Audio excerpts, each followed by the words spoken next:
Hello everybody, how you doing? Oh Barry on my draw Poninator. Good morning everybody. Happy Thursday. Just getting ready. Get started here. Let's jump right in with more Commander Shadowsun. And we are, let's see, 4, 5, 6 pieces. We're doing gold next. Got quite a bit of little gold details, so let's go ahead and get in on these. How's everybody doing this morning?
Basically all these little bulbous circles around the mini gold treatment.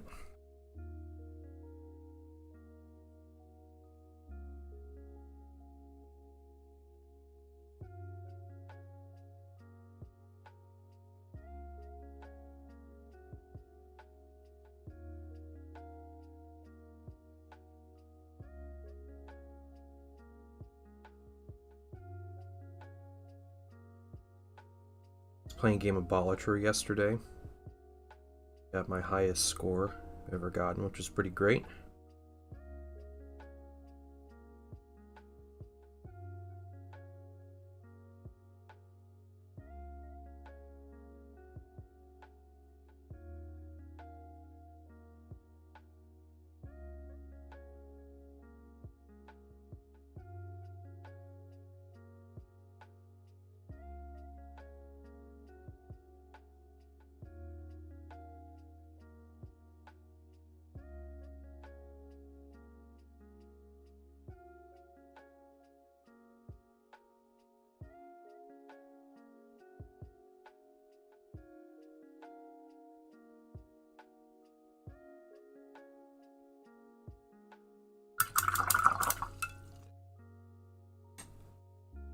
How's everybody doing?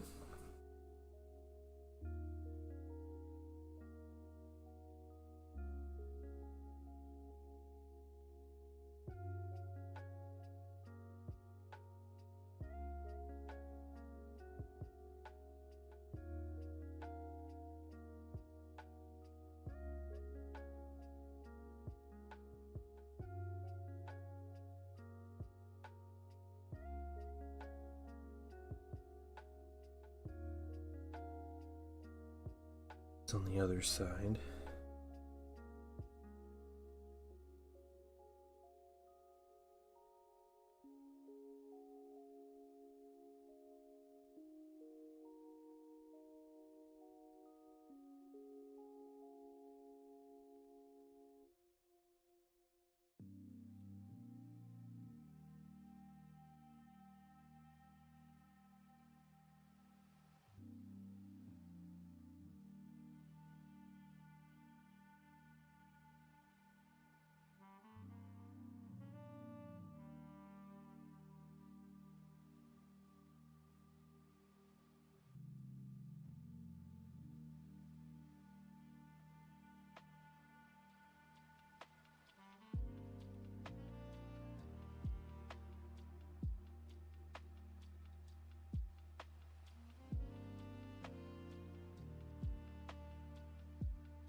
Okay, anything else that's got these little pieces? We can use a smaller brush for this.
Alright, I think that's it with the gold.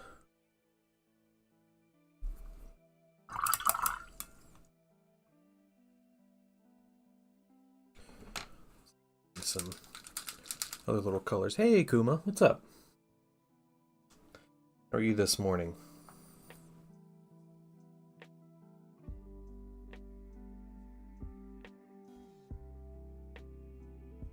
Go swim or watch as long as I can. Alright, well thanks. Hope you're having a great day, great morning, or afternoon or evening, wherever you are.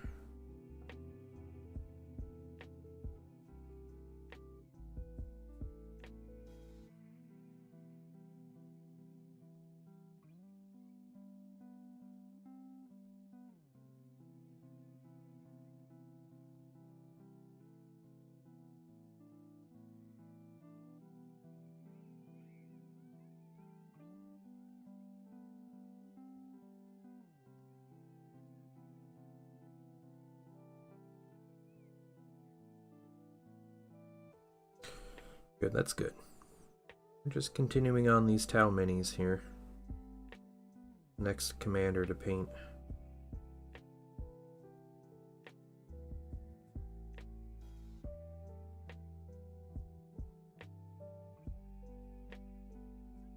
Trying to finish her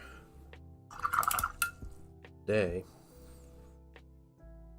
Take the weekend, we'll probably do basing and stuff and get this stuff shipped out early next week.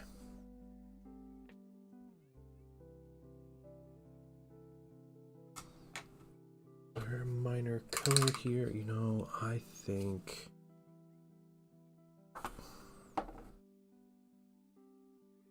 yeah, that.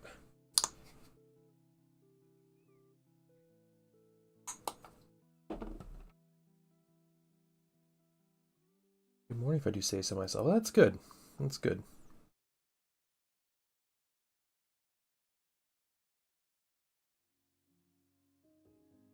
I'm gonna match the colors for stuff we put on Farsight a little bit. And she has an accent color on her armor. And the Studio Mini has it as that golden brown, or old GW Vomit brown color.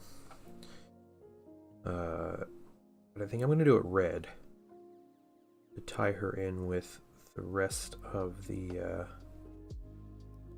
color scheme we got going.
Alright. One coat on there. And let's do a little bit of detail. With some burnt red. Hey, New Sphere. What's going on?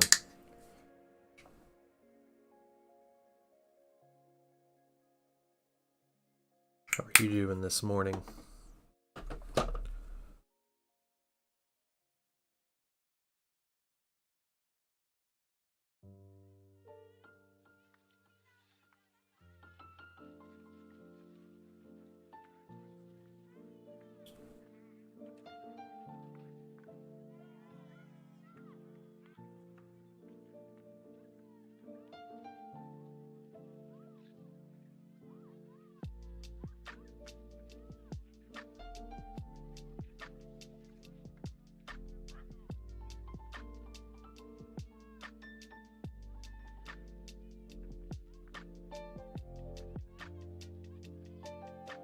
Ready for some Warhammer tonight. And some Warcraft for the foreseeable future. Alright, nice.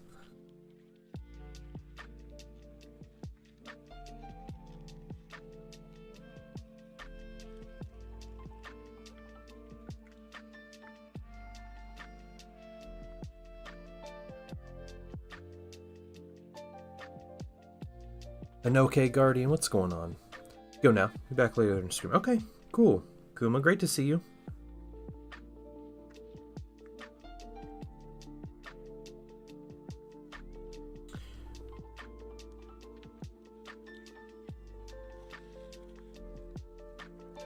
Got it.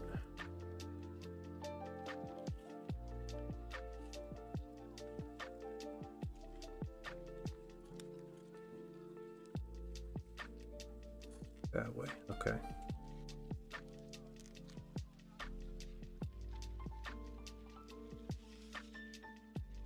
Figuring this out. Getting some color on Commander Shadow's Sun.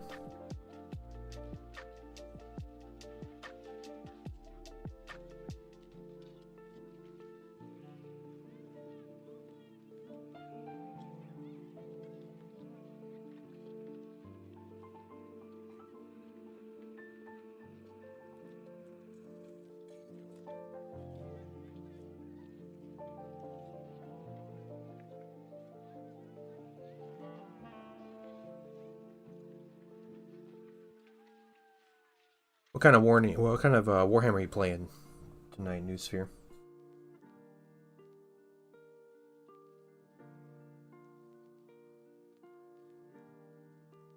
Cool. So let's try with this hand.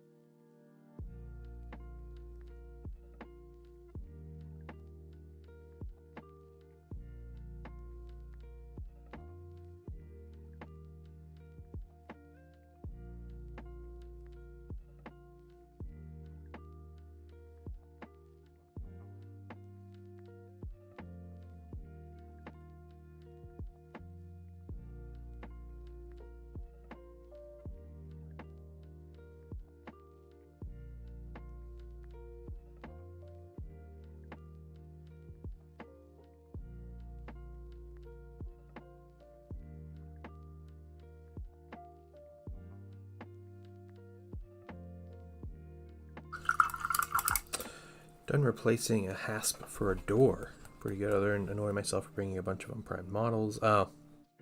Whoops.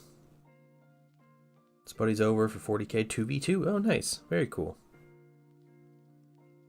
Guys, trying to get this local gaming group set up. That's the way to do it, man.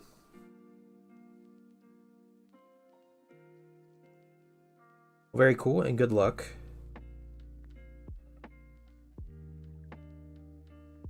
Is not easy trying to like establish game groups.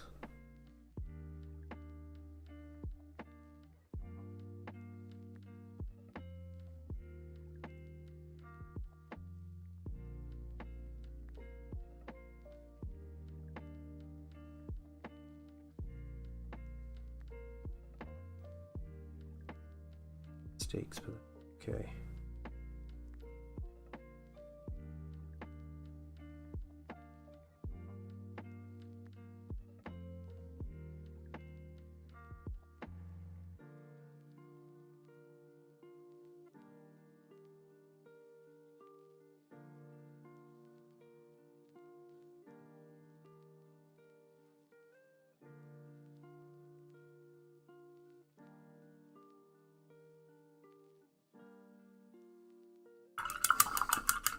Hey, Zen, what's going on? OGS, they're hosting MCP. Dang, okay. Man, you're getting really into that. It's the start of this guy. Do prime black and put white over it. So originally she was primed red actually because I was getting her to match this Farsight Enclave's force here, but I realized like she wears white armor, so I just reprimed her white or bright neutral gray basically, and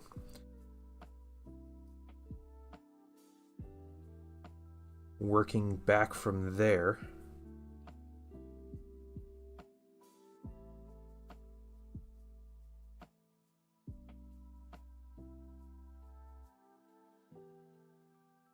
So, do you have like a game set up at the store, or are you just going to watch, or what? Scratch.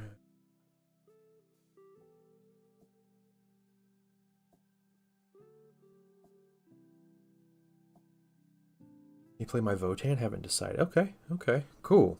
So you got a nice variety.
These lines nice and straight.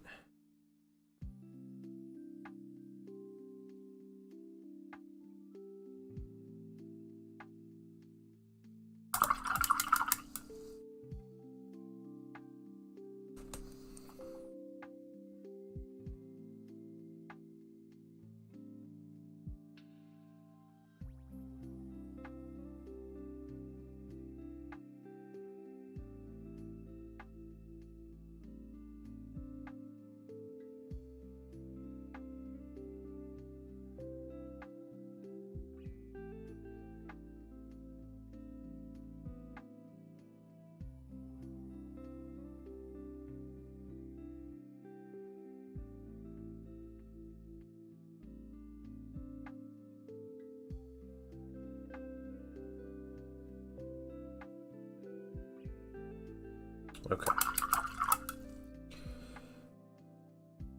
Not bad. Got some red accents. Next thing we need is her hair. Hair also happens to be red, but we'll pick a different shade. Try to work up different highlights. So let's do our burgundy here, or actually let's do our dark burgundy. Try to work up.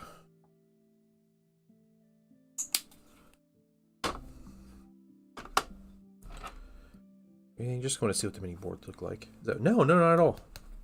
You put it all the time.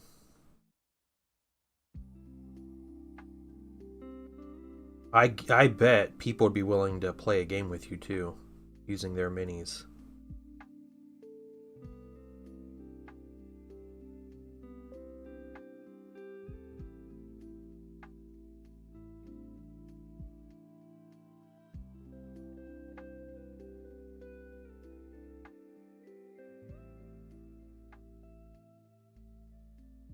I'd say if you want to play a game, yeah, reach out on Discord. I think there's a dedicated channel to it in the store's Discord.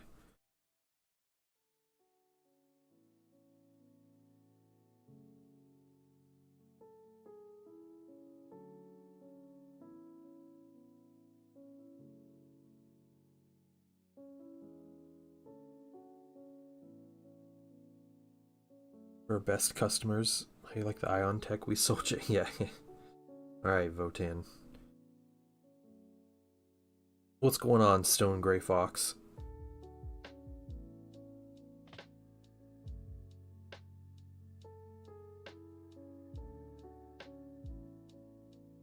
Just putting some base colors on Shadow Sun.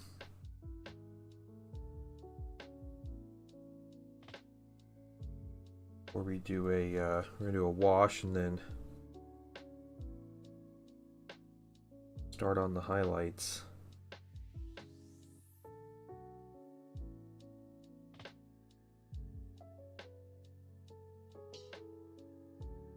Got the lovely white armor, so a lot of white to highlight.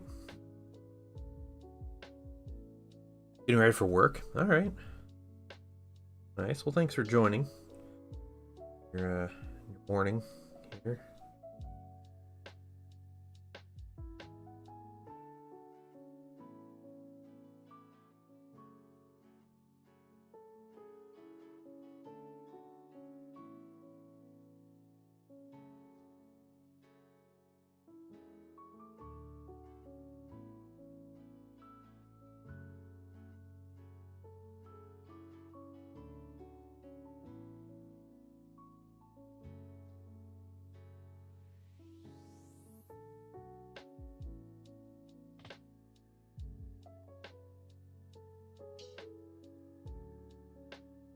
Watch this hair be the most annoying thing to paint.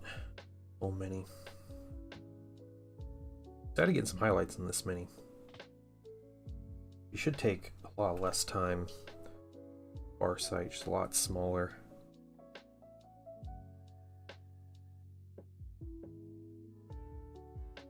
A lot less going on in this mini.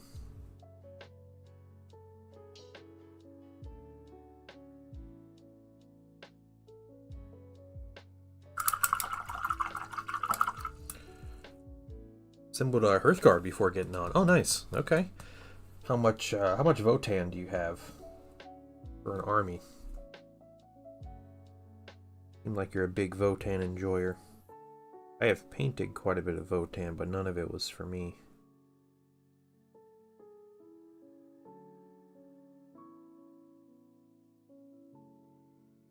Almost 3K. Nice. Votan's second wave. I mean, that'd be nice. I wouldn't get your hopes up as someone who plays several Xenos factions and has for a long time. Hope is the first step on the road to disappointment.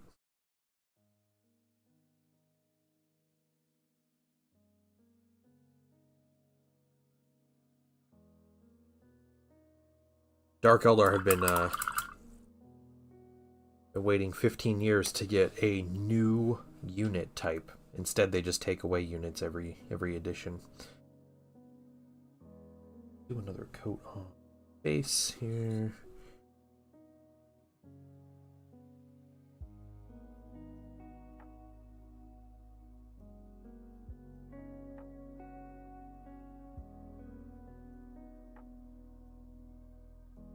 Ooh.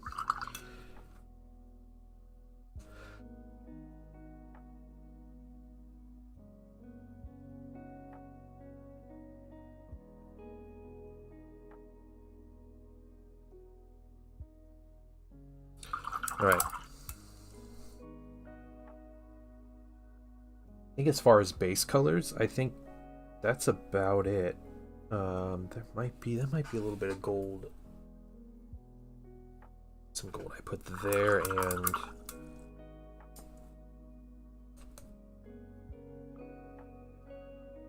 oh yeah, okay, a couple other places to put some gold.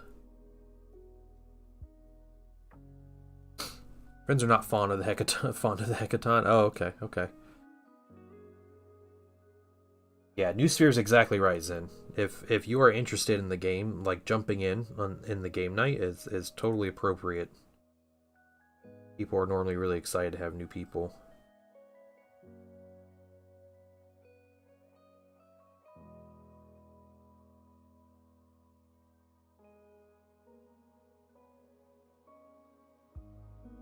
New Jaegers? Yeah. I heard they're really good minis. I actually have some to paint for somebody. that will be starting probably in about 2 weeks, I think. We'll be getting back to some Votann for somebody. Yeah, there's a squad of Jaegers in there to paint, so.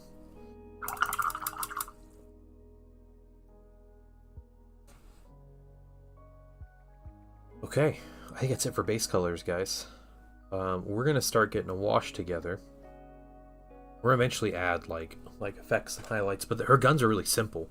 Like there's some glow in these little like vent areas in the front, but otherwise just black.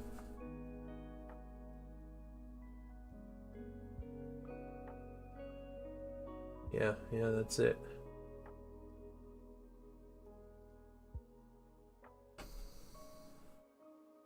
Space Marine 2 in 14 days? Yeah. It'll be cheap and easy to get into. Yep. Alright. Dang, I've all been chatting with you this whole time, Zen.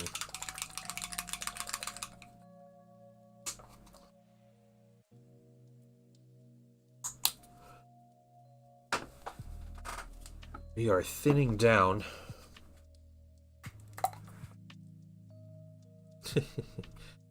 Hey, Zentra, what's up?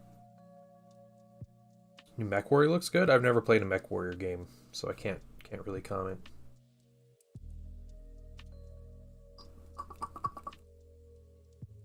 I'm diluting a black wash right now.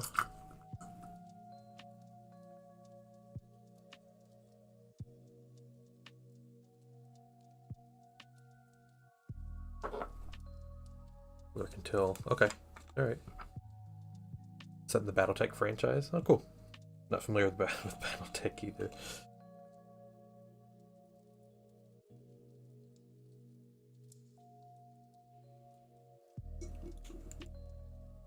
Mechs look pretty cool, though. I'm not like a huge like mech person. Off work for a week, working on posable figures and relaxing. Okay.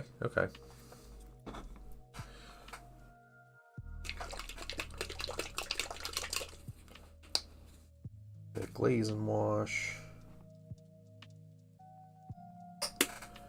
And we mix.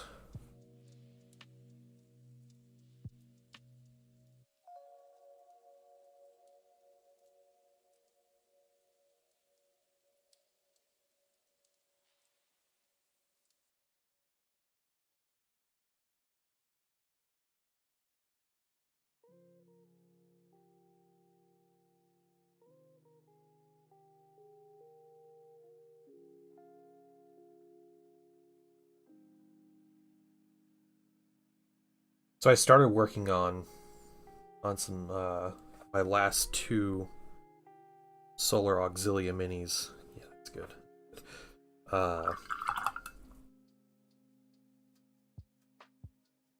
My Dracosan and the Aethan Sentinel that I have. I'll make sure everything's completely dry on this guy. Or lady. This lady. But yeah, I was doing some gold, and I'm changing up how I'm doing the red, so I'm going to do the red like I did the infantry. I'm doing red contrast over white gold, so there's white gold on here, but then I started with the gold trim on everything on this guy. So the front weapon is magnetized, so I can put a Demolisher cannon or a twin-linked las cannon on the front of there. But yeah. And installs I have today start at 10 a.m. in an hour. Oh, cool. Alright, Zen. Alright, nice. But yeah, this thing has a lot of gold on it. So I did like this whole track piece. I did most of this track piece. I just have like the covers. And then the entire middle of this thing, which is just a ton of gold trim everywhere. So a lot of gold on this mini. And, you know, it's after that it's like silver and some red contrast. There's not a lot of base colors on there. A little bit of black. But yeah, then it's weathering medium, dry brushes, and highlights, which that gold highlight's going to take forever.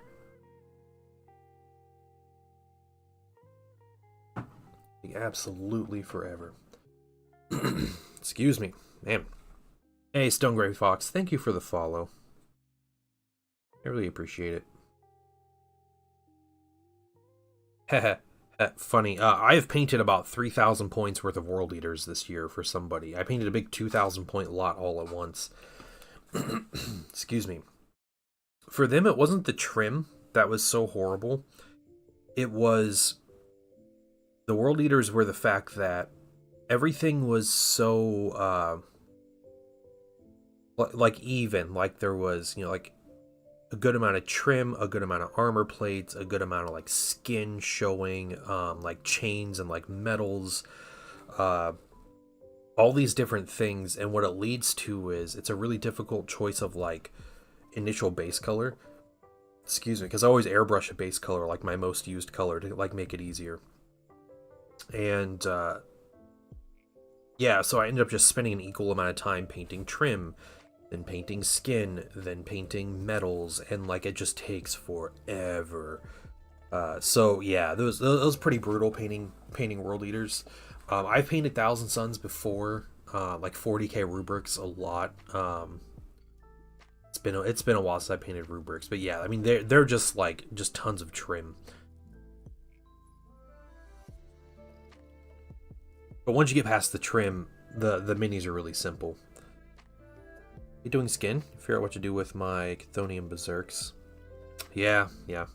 Skin is I have really enjoyed painting skin the past couple years. Once I kind of learned like I guess like where to put the highlights and everything, and it's fun to get like those smooth transitions, and I actually enjoy painting skin now, I guess a lot more than I thought I ever would. And make sure this wash is all spread out.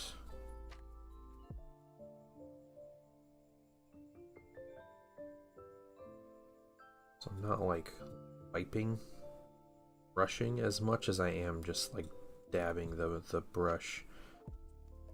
Get this wash into the recesses.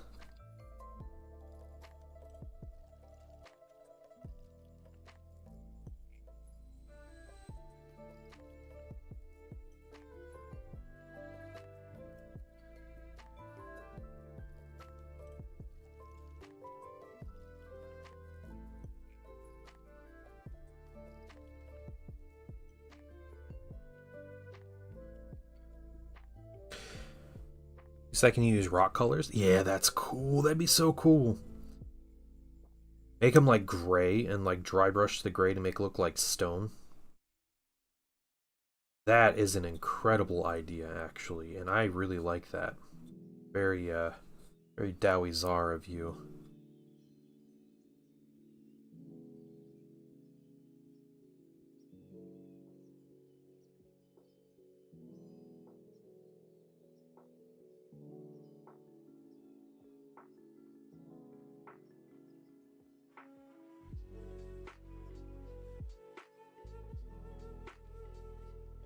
Black a little bit. It doesn't look like it will right now, and I think as it dries, black pigment will come through and it'll kind of mellow out the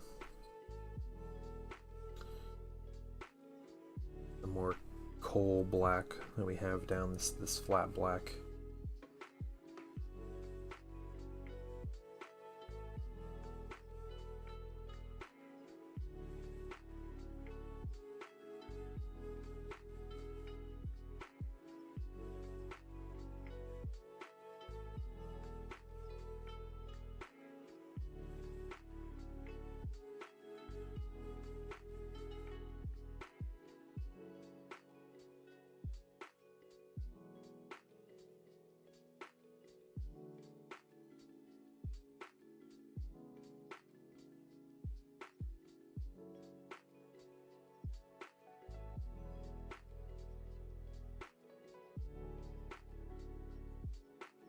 Get the old dusty tray. All right.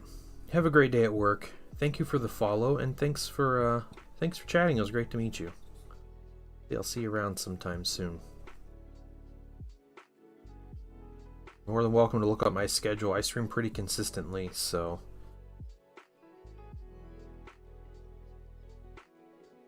not too hard to find. You can always join the Discord if you want to chat as well. There are pictures of your Votann.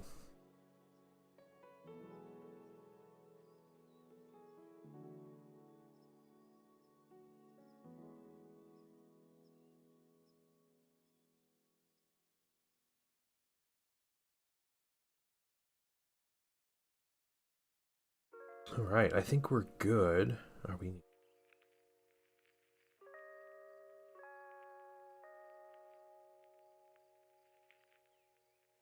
So she needs time to dry. While that's happening,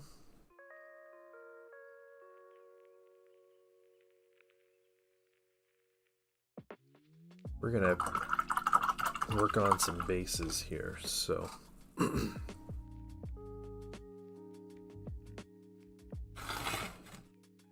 make sure this one soak up some of this excess out of here. Okay.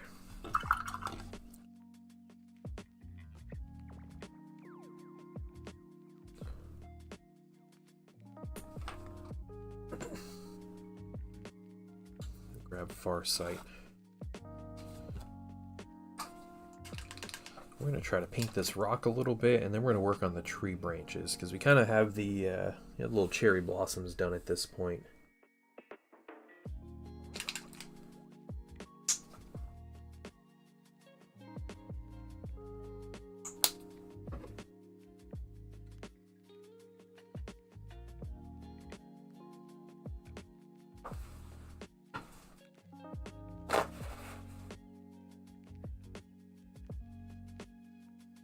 Taz will be doing a little bit of dry brushing.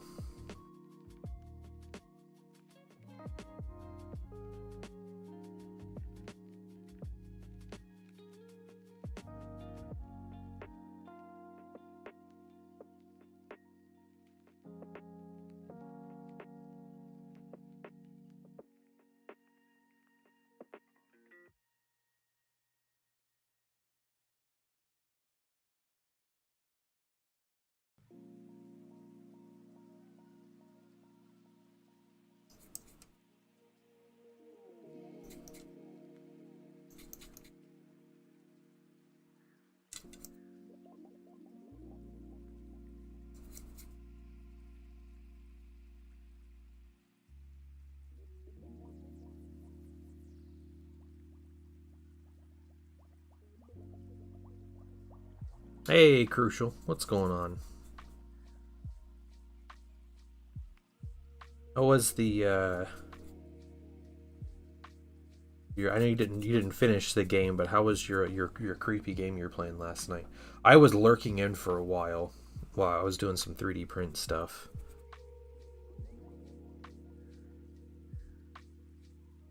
I was catching kind of like the beginning of you playing.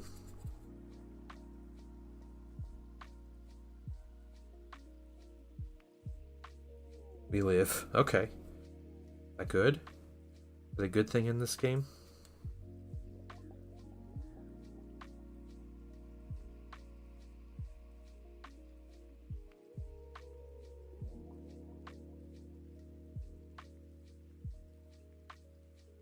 Okay. Kind of a weird little dry brush on this, which is cool. We'll come back with a lighter color in a couple minutes.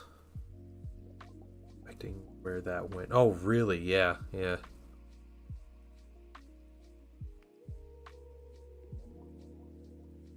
Okay. Oh, man.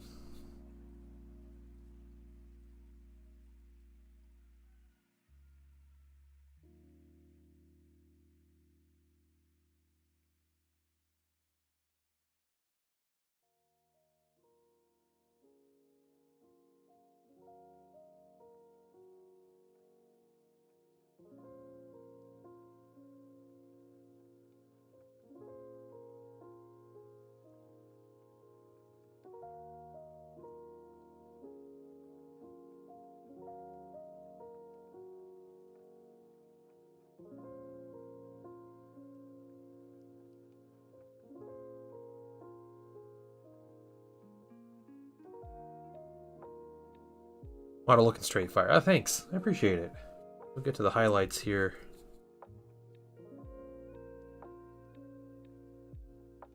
Yes, this brush has seen better days. Yeah, this is just a cheap synthetic brush that probably cost all of like 30 cents. Factor in the cost of the whole set.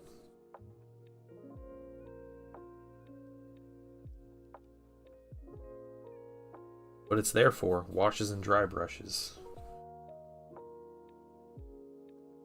I will keep it until it is no longer useful.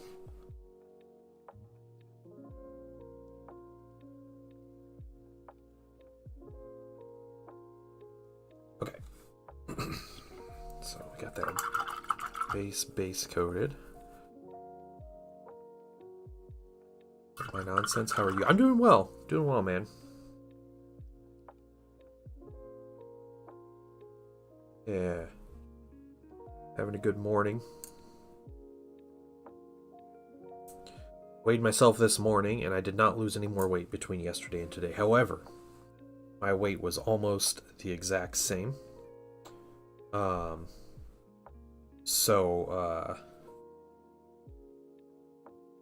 Means it wasn't like a fluke, you know. So I'm cool with that. Totally cool with that. So I have my own chat box up, which is my Restream chat that displays YouTube and Twitch chat. I just can't have it on the stream to show both, unless it's not popping up, is it? Chat for both people? I hope not. It's not supposed to be. No, it's not. Okay.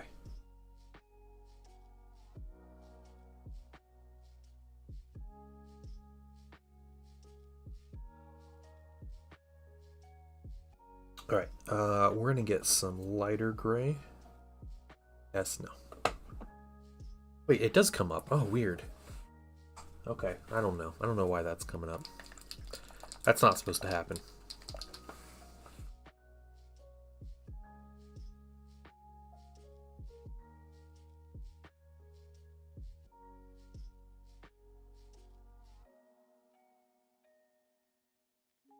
Streamlabs thing. I need to figure out. I knew there'd be something I would miss, so that's fine. It's fine.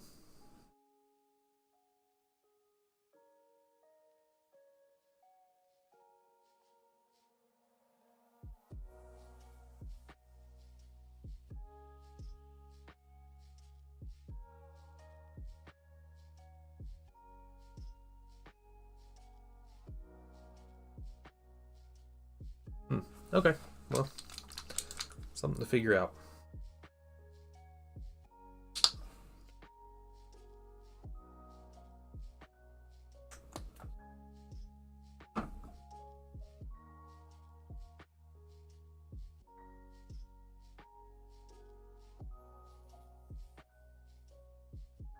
To let gotta sun dry a little more. So are you streaming again tonight, Blue? Or tomorrow? I saw your post and I can't remember if it said tonight or tomorrow. I just remember reading and thinking, wow, that's early.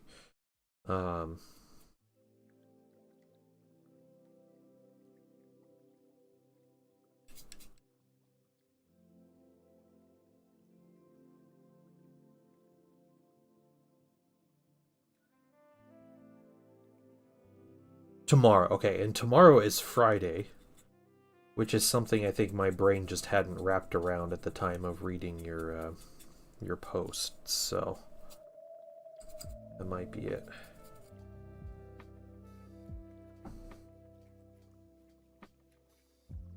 Finish Magnus's wings. Okay, all right. The flavor from Pringles. I'll have to be careful about binging. Which one is that? I tried a couple new Pringles flavors. I don't eat like a lot of chips, but this summer we were doing a road trip, and so we got Pringles, and we got some crazy Pringles flavors. I'm curious which ones you got. I have opinions on Pringles flavors. Is it pre-morning caffeine? Okay. No, it's probably me. I don't even drink caffeine normally, so. Mexican street corn. Okay, that's interesting. So we got a couple. We got one. It was Carnitas Tacos. And they were incredible. They were so good. They literally smelled and tasted like a pork taco, like carnitas. It was really interesting. And we also got honey mustard because my son loves honey mustard, and they were good. They tasted like I don't know, good honey mustard. He still hasn't finished those chips though. I'm not eating Pringles right now, and so. All right, cool. We got that little stone down. They hit the elote flavor, nice. There was one that looked really good, and I can't remember. There's a Philly cheesesteak one that sounded good, but they didn't have it at the store when we went to get them. So, yeah, Carnitas tacos. They make your breath stink really bad, and they do smell really strongly. So if you're around someone that doesn't like that, they will comment on it. But I thought they were good. Okay, we're gonna take a little smaller of a dry brush.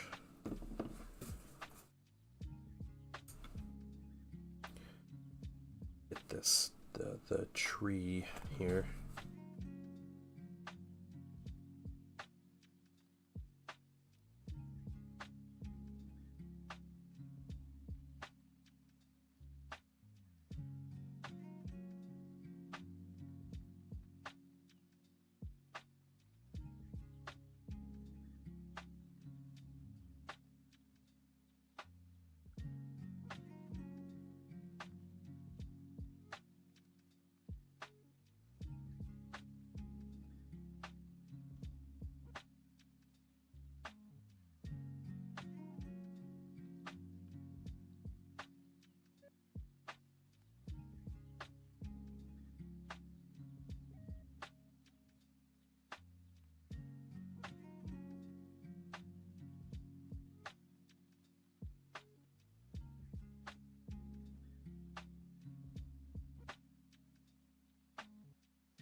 What I'm gonna do another kind of highlight on this wood.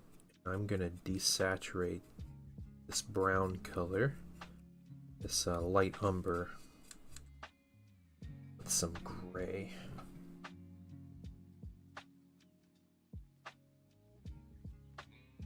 And hit the gray in the branches, the bark.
like that a lot.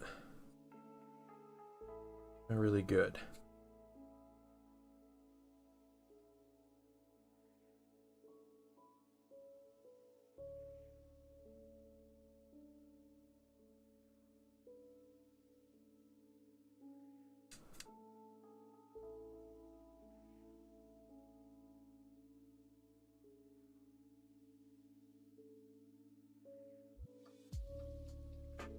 All right, cool. We got some trees here.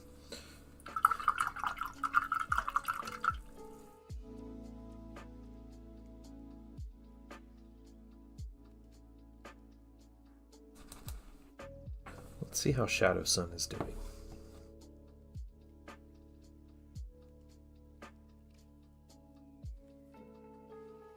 Still drying, however, I think we can start some different things. So let's do that. Let's go ahead and get our head start here on some colors. And we can start with this gold.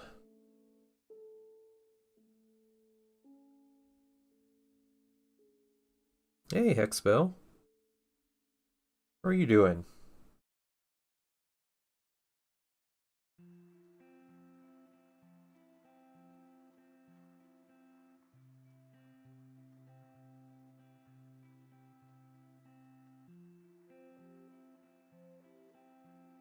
On break. All right, nice. Nice. Well, thanks for joining on your break at work. Means a lot.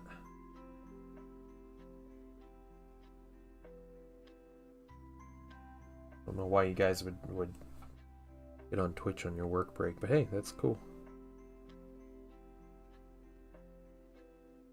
Actually coming in bored to death. You guys trying to take naps on your break? Is that what's going on? Nap break. I used to do that sometimes.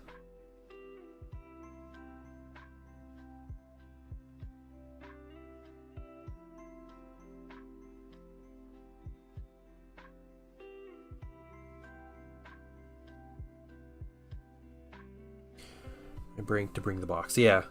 Blue's bringing the bots in.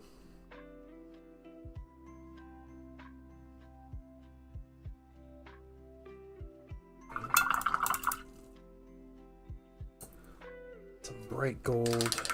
Why not? That's fair. That's fair, Loki.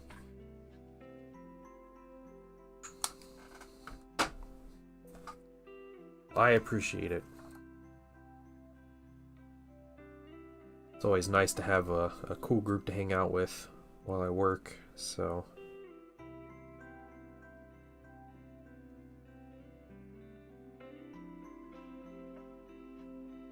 I like my quiet, but you know what I learned about sitting alone in the quiet when I have minis to paint? Is I don't usually paint the minis, so... This is good motivation for me to work anyway.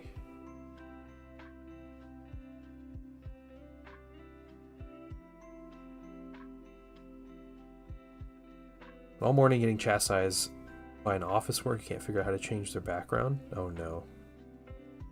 No.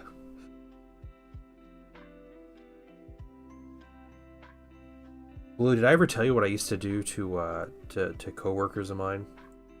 This warehouse I worked, or I would change up their PC, their desktop. I'm gonna tell you guys anyway. I don't know if I've told this story in a while. So, worked in a warehouse. You know, no phones on the floor. It was a pharmaceutical place, so there was, you know, pretty strict rules about what you were and were not allowed to have. So people would, you know, hang out. There were a couple computers out on the warehouse floors. People just hang out on the computers. Don't tell me the burial site. No. There's no burial sites.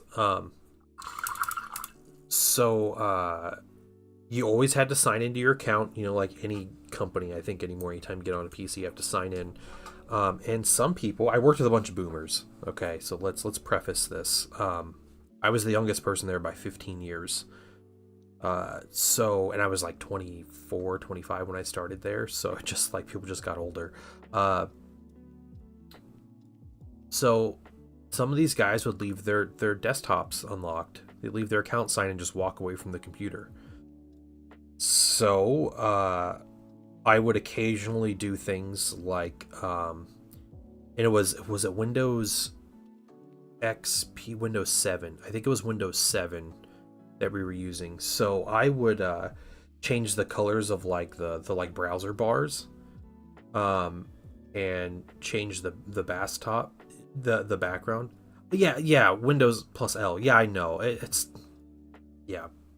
These guys couldn't. They'd never figure that out. So I would turn all of their like the like browser bar, like the borders on the windows, like they would all be like bright pink and stuff. And these guys would get so mad.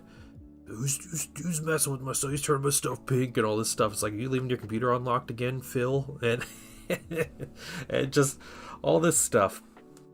So there was one guy that worked there that was known for pranking people. Like I'm like pretty much like I keep to myself. Um and I don't like, was never much of like a prankster or whatever, but so people didn't know me for doing this stuff. But there's one guy who was always known for messing with people. He's always playing a joke on somebody. He was always doing something to mess with somebody. Everybody knew him as the guy that would do that. So when I would mess with people's computer, like one guy, he got up. I was sitting next to him. He got up from his computer, left it unlocked, went to do something. He was gone for like 5-10 minutes. I turned everything bright pink. I changed his background because like apparently it's a super personal thing. Like the background was like a bunch of flowers or something goofy like that. He comes back and I locked it, so it looked like he had done that and like there wasn't anyone messing with it. I locked it. He comes back, signs in, and he looks at his computer and he's like, "It's like, who did this? Who did this? Who did this?" I'm like, "Oh man, I don't know. I saw Alan walking around here. He sat down the computer for a minute. I don't know if he messed with it. I wasn't paying attention, but it could have been him." He gets up. He's like, "Alan, what are you doing messing with my..."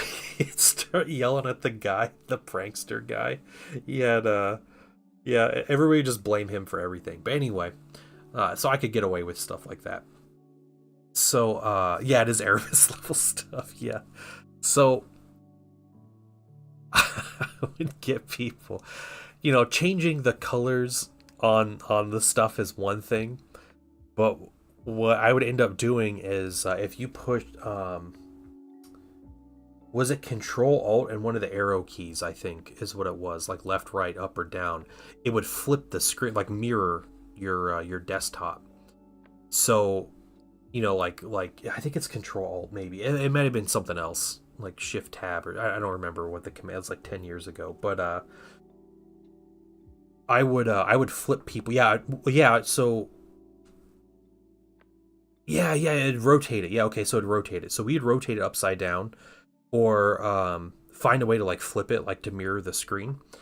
So then people would go to get on their PC, and it wasn't in an office. Okay, it was in a warehouse. Nobody needed this PC. Uh, so they would go to click off and change it back, but their mouse would be moving backwards. And so these guys couldn't figure out how, and like you'd flip it upside down and backwards. And so like they would have to move in the complete opposite diagonal directions. And these guys they would freak out because they couldn't figure it out. Yeah, I'd eventually go do it for them, whatever. So my plans got more diabolical.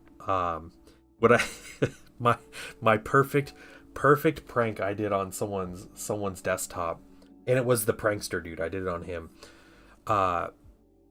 I took a screenshot of his background. Then I took all of his shortcuts, his like desktop shortcuts, because he leaves his PC. Like all these people left their PC unlocked. I'm not like hacking into their account or whatever. So I took all of his icons and I put them in the recycle bin. I could get them out later, like whatever. So his desktop was blank, and I hid the start menu. Then I put that screenshot up, so it was the start menu. But before I put the screenshot up, I flipped the screenshot 180 degrees and put it up upside down. But then I flipped the desktop screen so it was upside down. So, so he logs in and he sees what looks like his perfect background with all of his stuff up there, and he starts moving his mouse, but it's upside down. And then he finally gets to where he can click on one of the icons to like try to fix it, and he can't click on anything because there's no icons. His background was just the screenshot of his background. Yeah, that was a good one. I was proud of that one.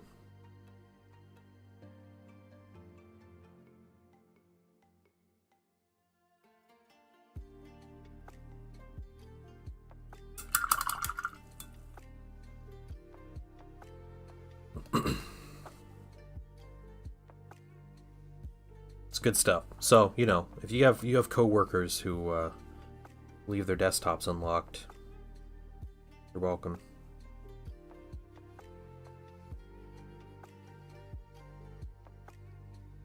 That's how bored I was at that job. There was nothing to do there.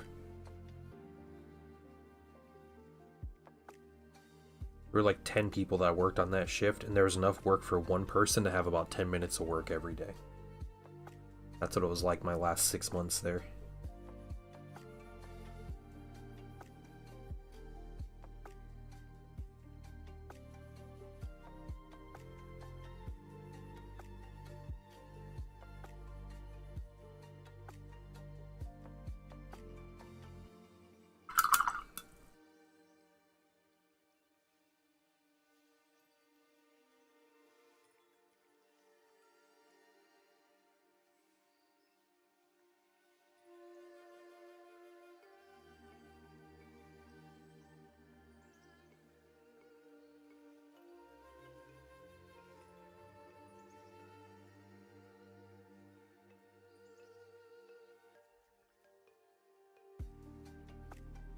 You think the bounty of mini trolley shortcut combos? Oh yeah, I bet. I bet.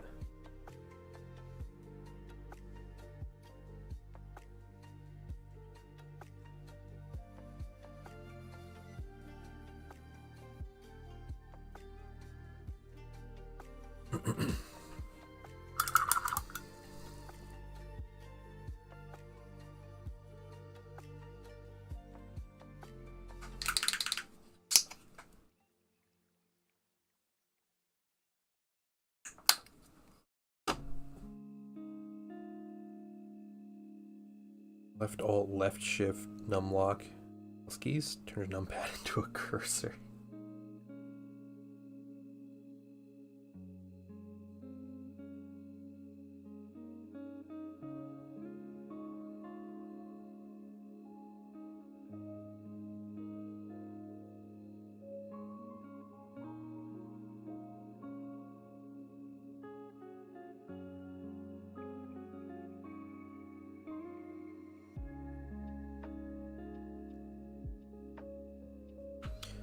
Hey, is that Papa Rognamon?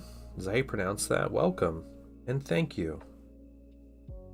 Working on highlights now.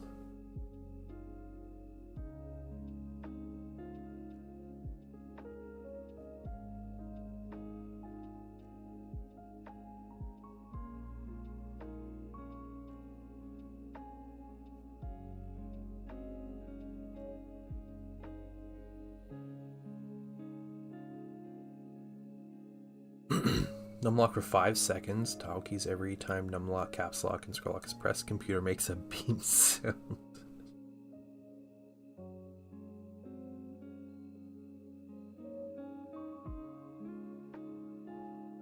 I could imagine doing that to someone I worked with and hearing their call to IT. Like, yeah, it's making a beep sound. Like, what does it make it a beep sound? Whenever I push this button.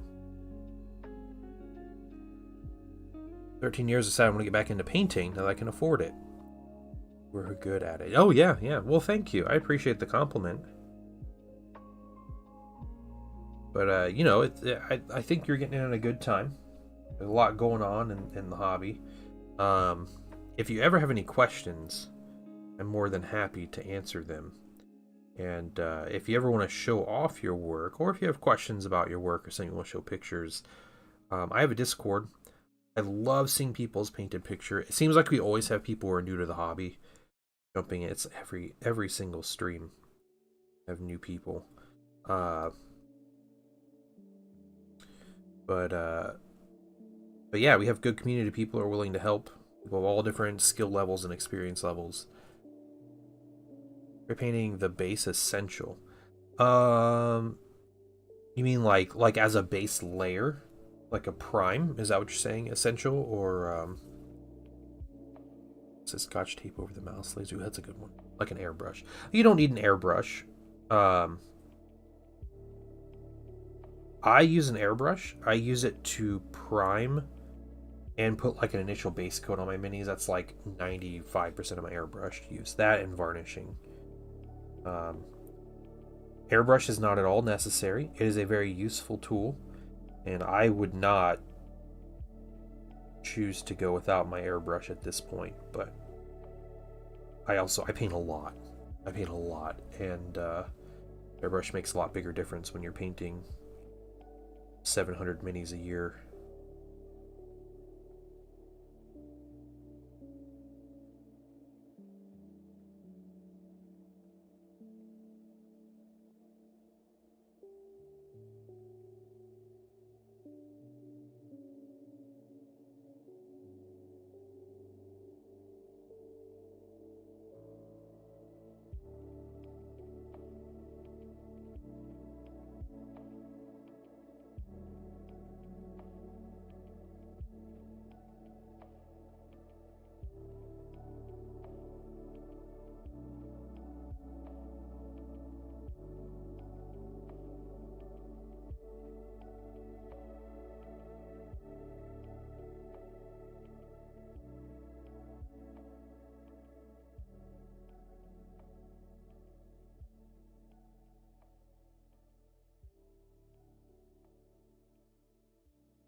Trying to be productive while the wash dries on our mini.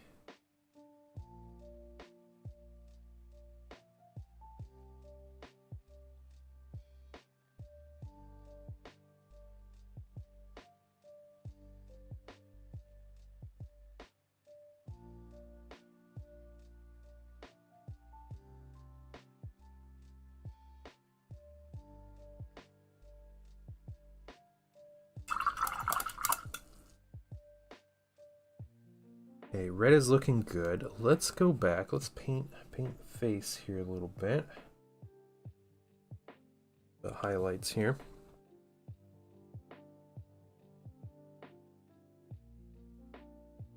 I would say priming your minis is a very important step. Whether you use a brush-on primer or use a spray paint like a rattle can or you use an airbrush, priming is important because priming chemically bonds. The primer chemically bonds to the the surface that you're about to paint, and it allows your paint to actually sit. It gives it somewhere to actually sit onto the mini. So to me that's really important, so your paint doesn't rub off really easily.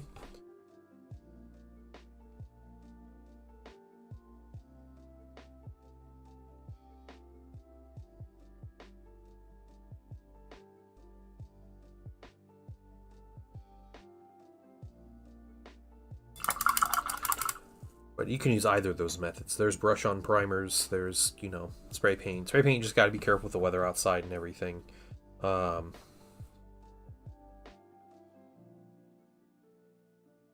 yeah, airbrush is good for all weather, but you need a lot of kind of infrastructure to use an airbrush. It has a bit of a learning curve.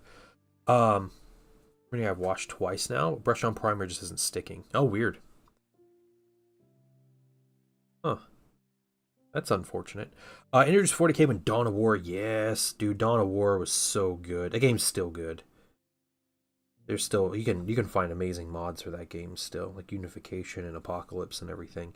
Um, I will tell you, it's okay that you painted Ultramarines. There's nothing wrong with that. My 40k Space Marine army is Ultramarines, and I started that army 2 years ago. So, Curiosity, what are the tools? What are the have-to tools, items, except for obviously glue? Brushes. Brushes are pretty important. Paper towels. You need some kind of like glass or jar or cup to wash your paint in. I wholly recommend a wet palette, but I understand people not starting with a wet palette because it's more things to take care of. You do need something to act as a palette though, so uh, ceramic tile, piece of plastic, like a little plastic palette, something like that. I'll play some more Soulstorm. Yeah, I played a little bit of the Unification mod. I really liked it. They have individual factions for like every Space Marine chapter. So like Dark Angels have their own faction, which is cool. Can't decide between Lamenters and Alpha Legion. Very difficult to paint, but I understand why. Yeah, yellow has gotten a lot more simple with a. The reason yellow is difficult to paint is because yellow pigments are really bad.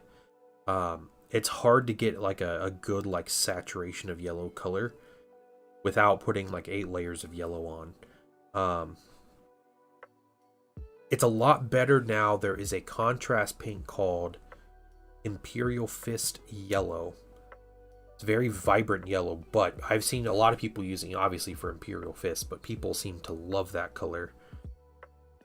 So that might be, it might be something to look into if you're wanting to paint yellow. Otherwise, what'd you say? Alpha Legion. Yeah, Alpha Legion are really cool. Alpha Legion are always cool. I'm painting them. Why not? Why not Blood Ravens, man? Blood Ravens were in my top 2 for deciding my Space Marine chapter. I decided on Ultramarines because they have a bunch of characters that are in plastic, which is cool, and all the transfer sheets for Space Marines have Ultramarine transfers on it, and I use transfers on my Ultramarines, so I mean it was easier to get the emblem because finding Blood Raven the transfers was going to be a pain.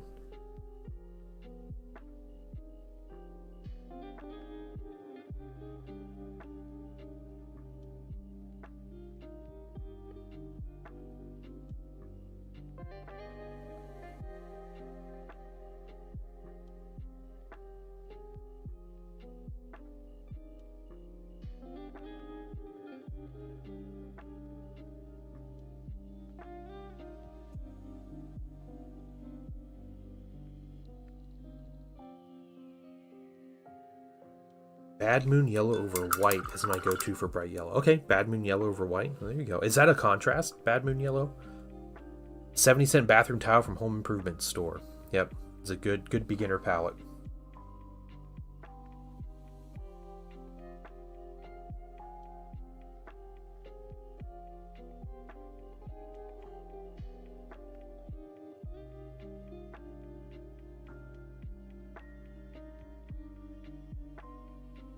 And Oppa Ragnarmon, if you're wondering who I'm chatting with, I am streaming on YouTube and Twitch.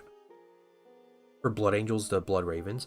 Blood Angels are getting they're getting a new codex soon. I think does it go on pre-order like this, or the starter set is on pre-order. Their new like big launch box is on pre-order. Comes with the codex, and they got some new models. The Blood Angels Captain looks really good. The new Blood Angels Captain mini.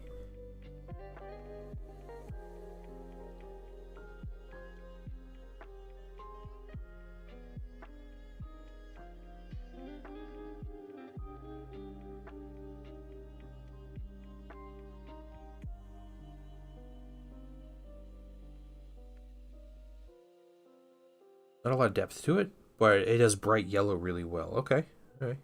I guess you're doing Blood Angels than Redemptor or Lamenters, right? They're Blood Angels' successor.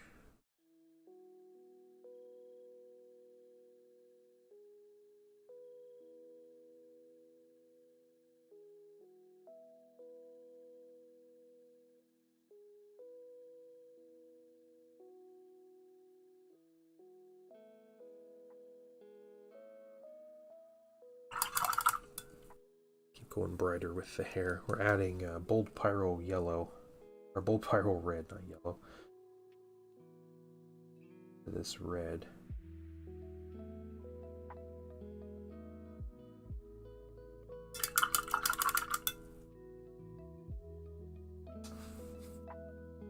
Soon we can come back over this white. Also, after this red, I'm going to put a wash on the little cloth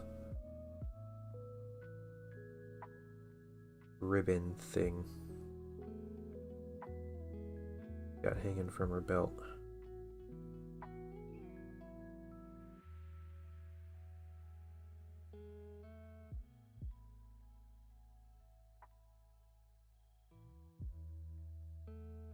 Everything goes horribly wrong for them. People just try. Yeah. Yeah,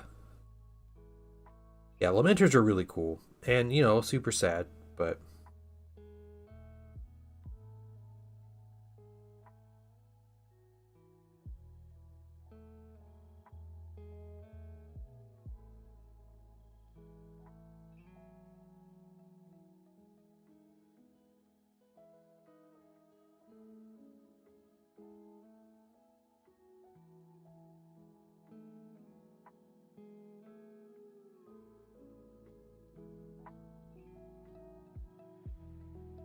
Hey, Gosu, what's up? Those we cherish, we die in glory, yeah. A new Space Marine 2, you can play as, Do they have Lamenters? No, they don't have Lamenters, do they? I don't think they have Lamenters, never mind. Make your own version of Lamenters. They have the chapter icons. They might get it eventually.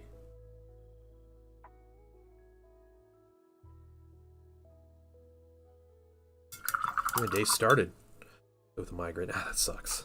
That sucks, man. Sorry to hear about that. They don't have it. Okay. Yeah, Imperial Fist colors, and then, yeah, just even like a Blood Angels like drop or whatever. Blood drop might work well enough in a pinch. Okay, let's do...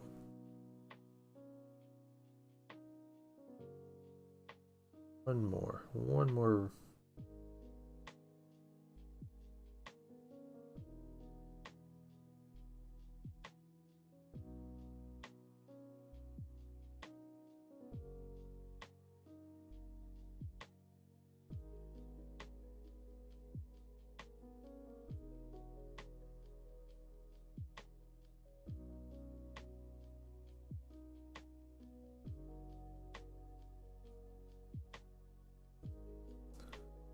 There, she's out of frame for a minute.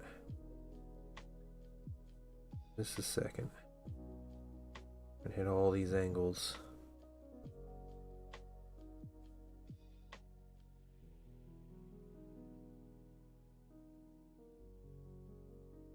Oh, do 3D printing and painting today. Okay, nice, nice. I 3D printed. I had some Rhinos hulls 3D printed. And I printed custom, like, Thousand Suns doors and stuff for them. And I realized that the Thousand Suns specific doors are made for the plastic kit, not for the 3D print. So they wouldn't fit. So I had to reprint the doors. End up just printing the ones that came with the Craftos model, basically. Yeah. So I printed those. And these the pre-supports. Some of the Craftos stuff, the pre-supports are okay.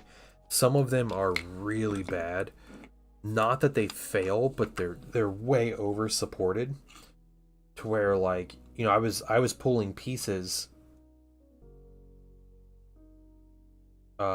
off the supports, and it was like tearing my gloves, and so then I have like resin on my fingers, and it's yeah, really annoying.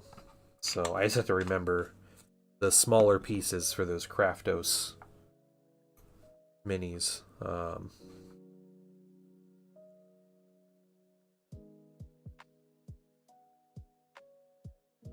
Supports minis you bought online, not hollowed in. Oh no. What minis did you get online? Very beefy supports. Yeah, it's insane, Gosu. Okay, I'm not crazy. I did see that on Craftos though, the tank that you had. Like, hey, I recognize this.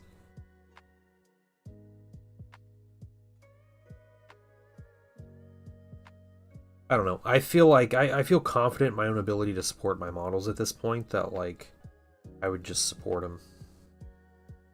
The Rhino maybe not, but then again, like it's already hollowed out and everything. Like that's the hard part. Getting the supports on is easy after that. The big heavy stuff is what I'm nervous about. Doing my own supports. Yeah, little like door hatches and stuff that they put just like a brick of supports under them, and I can't like the tip of my thumb is still sore from like breaking those supports. Recommend. Oh yeah, no, that's really bad.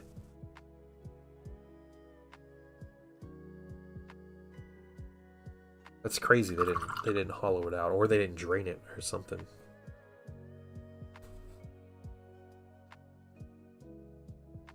Well, yeah, I mean, you know, exploding mini getting toxic resin everywhere is definitely, yeah, sour resin in your room.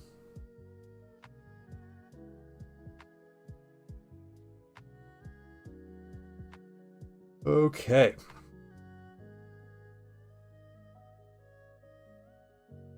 Got that wash on. There's still some wash that's drying in some places, but I think I'm okay to start back with the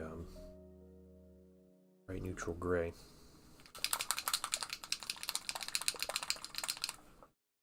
So nice finding well pre-support, yeah. Yeah, and you have to like print something to know. I printed some Warhammer Fantasy minis that were pre-supported that are really good looking, and it's someone that makes like basically armies, or you know, like the old world that you can print. And I bought a unit and I printed some stuff. They were pre-supported, and for a lot of delicate parts that are involved in the mini, I was really disappointed because I ended up like one of the 3 minis I printed I broke because it had like delicate parts, and they put these huge beefy supports that I'm like trying to First of all, like get let me around. take just a moment to thank you for allowing me back into your home.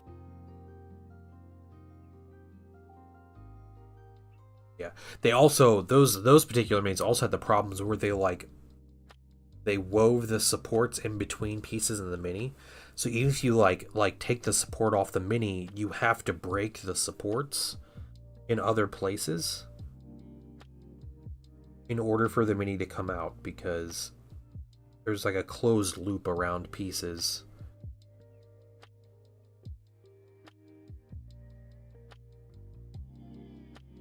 And that to me just seems really late.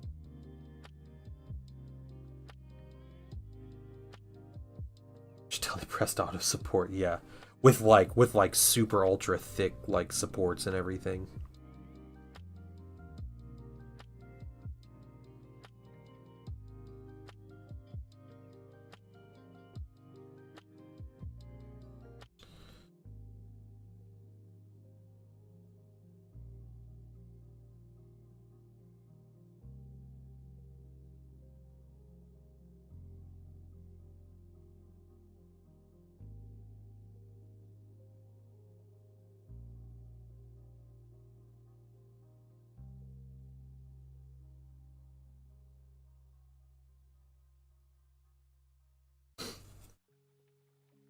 Yeah, I don't get it either.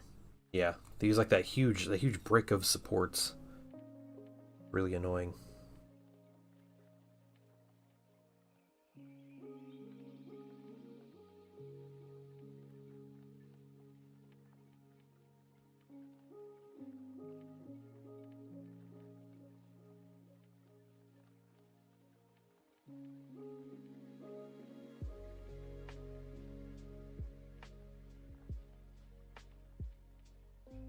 well.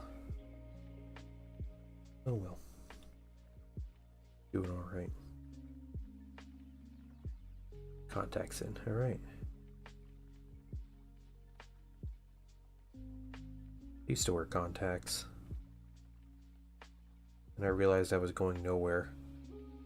6.5 days a week.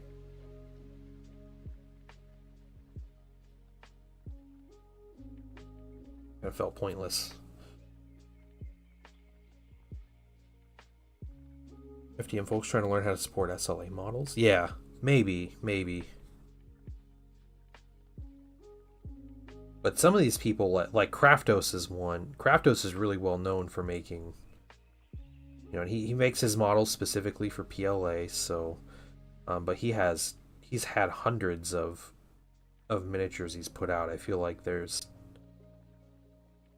the point where you start to figure it out.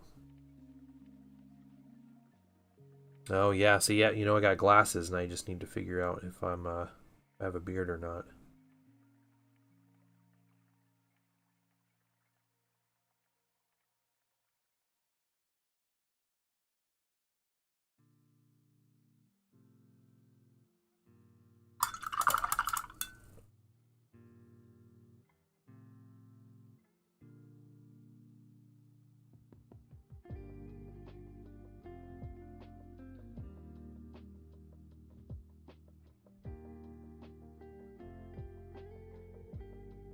I think it's once in a six side has a I have mutton chops, dude, just straight mutton chops, like old school, old-timey 1860s Victorian era mutton chops. But there's a guy, once in a six side has a document, and it's like a, you know, people can edit the document, but it's basically a repository of creators in like the 3D print world, and it's literally just judging their pre-supports. That's all it is. So you get people's opinions on the actual like pre-supports of the minis.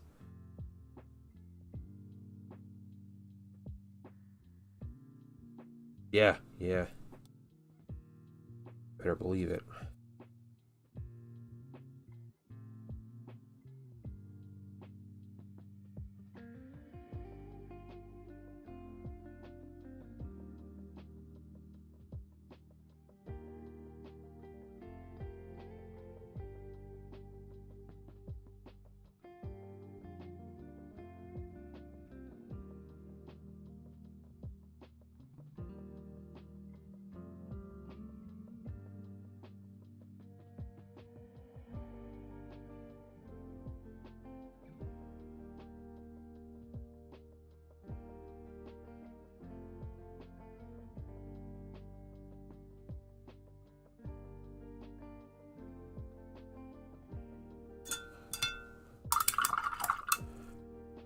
Pseudo interview at 2. All right, nice.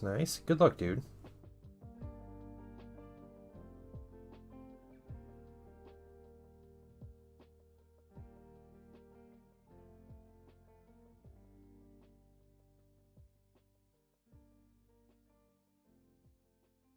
Gonna need it. Oh no. Oh really? Oh man.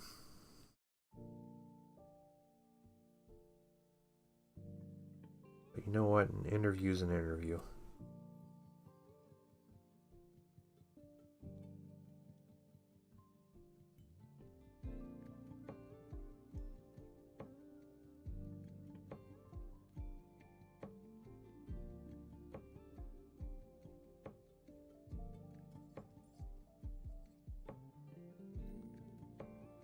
Okay, next leg. Got one leg done.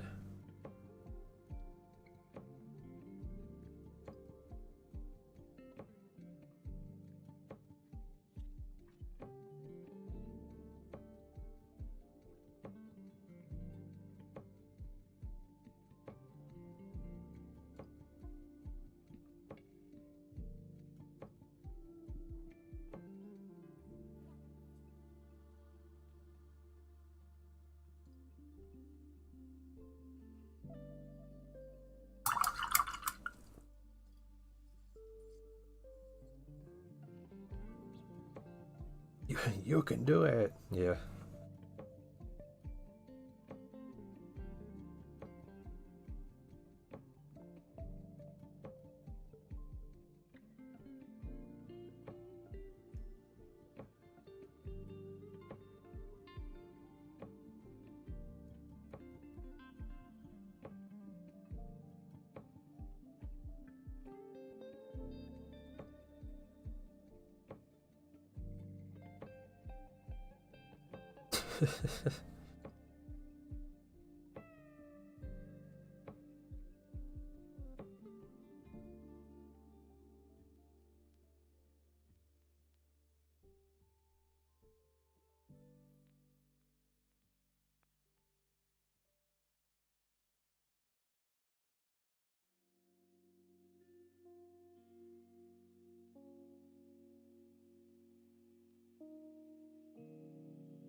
Details.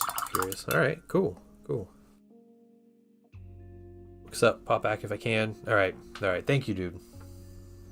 Roshi, you have a good day, man.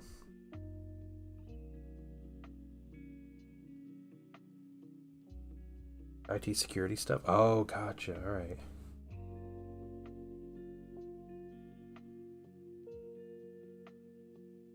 Hey, Tuvan. What's up? Relearned something yesterday I'd forgotten. Okay, what is that?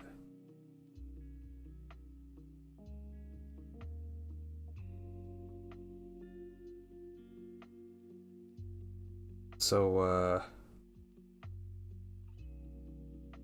something is directed by Sam Raimi?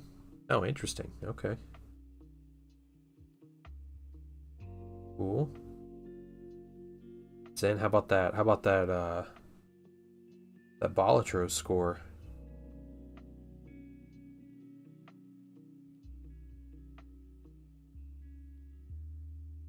Did you see the score in the background that I lost on?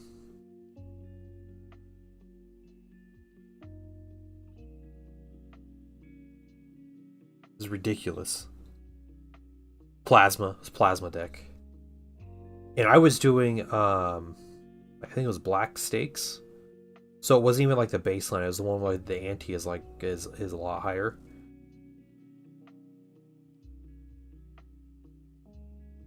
But yeah, that Kaneo Legendary Joker combined with the blueprint and then Mime was just ridiculous. It was on Prime. Oh, okay, okay. I was tuned in a little bit at the beginning for the game Crucial was playing. Yeah, everybody was saying it was like super messed up and like crazy.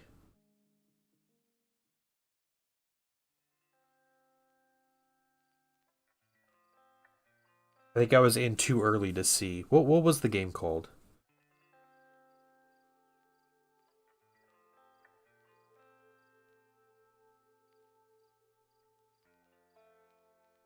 Bakuro? Bakuro? Creed and 3 Dares Down were amazing. Finger 11 was great. That's awesome. That sounds like a good concert, to be honest. Like, I'd be totally down to see that. Go see that show. It's good, man. I'm glad concert was good.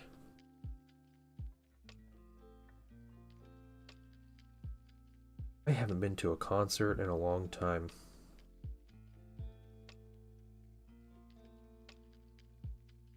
You know, my wife used to go to concerts all the time.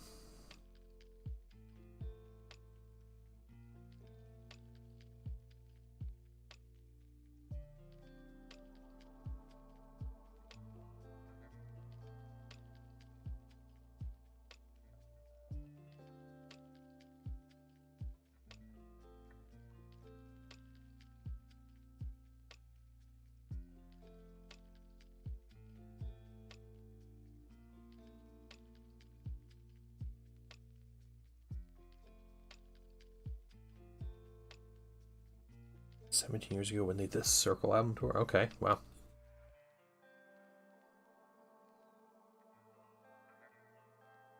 I think the last big concert I went to was like 2014. It was to see 21 Pilots. And they weren't nearly as big as they are now, but they're 2014. They were what, two albums. It was for their second album, Blurry Face, I think is what it's called. So yeah.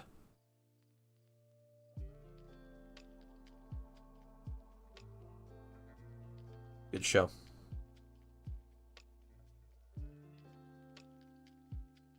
Went on. He says, I ate a bagel when I heard thunder. That's Creed. Does anybody get that? I ate a bagel when I heard thunder. That's what he says in the song.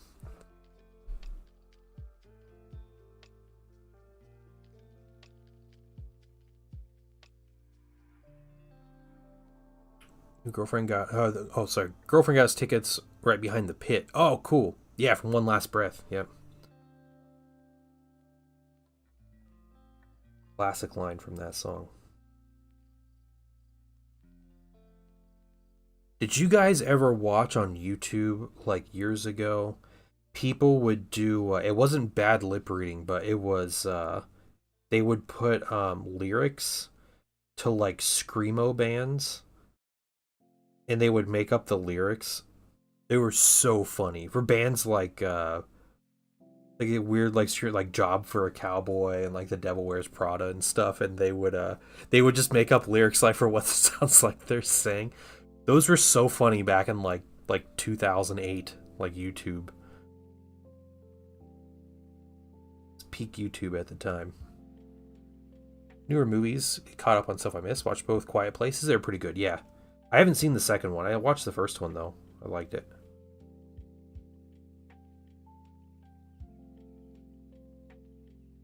He didn't play us Hoping for was Overcome. Okay. I haven't listened to a lot of Creed music. I have a couple Creed songs I listen to occasionally, but it takes place immediately after. Okay, so they figure out like the thing, and they are trying to implement. And there was a prequel to that too, right? Like Day One or something.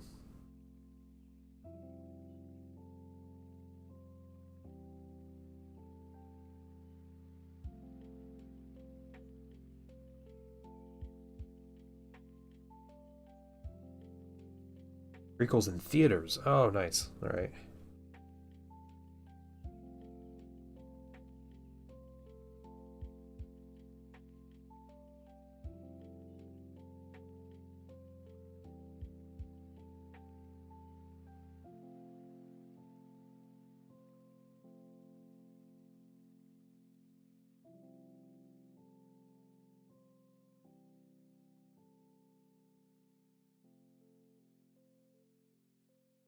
Crazy. Started as a Netflix movie.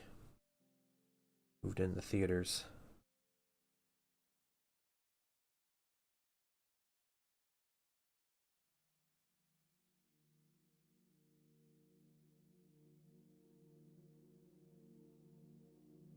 About the movie is they didn't explain what the creatures are. Oh, okay. Yeah.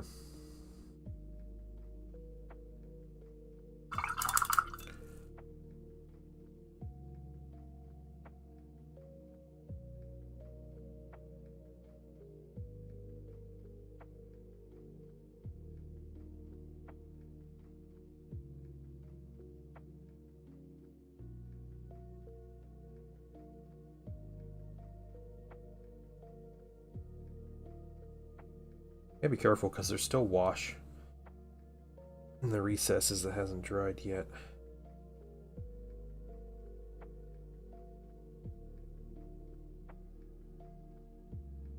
Take your time.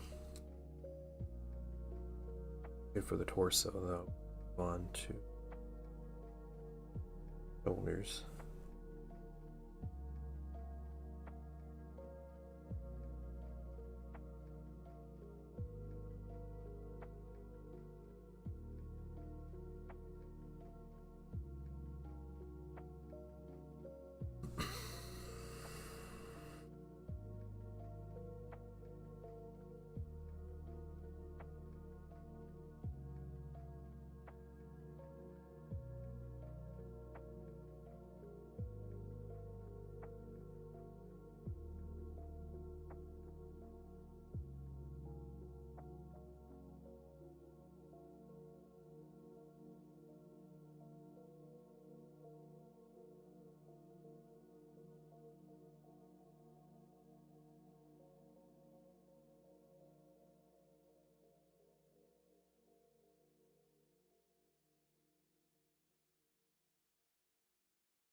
First of 4 arms.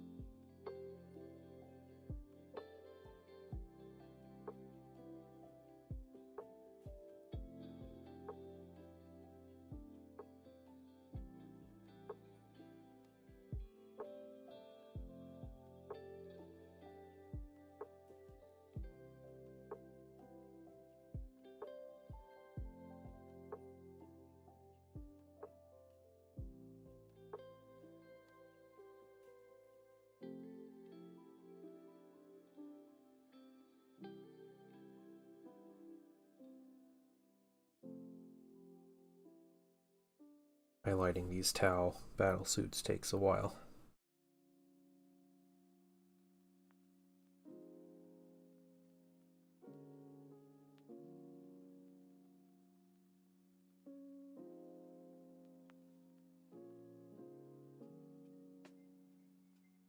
Okay, though, the fact I don't have multiples Commander Shadowsun to paint.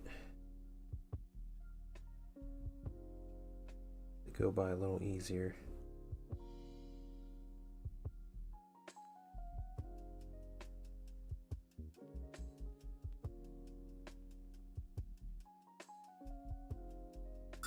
Okay, 2 arms down. You see that color kind of building back up.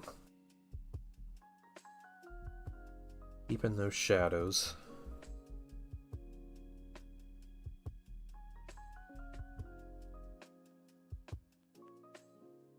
Can probably cheat on the plasma guns a little bit, or these fusion blasters.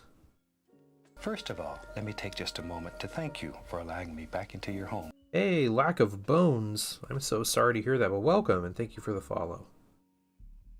How are you doing today?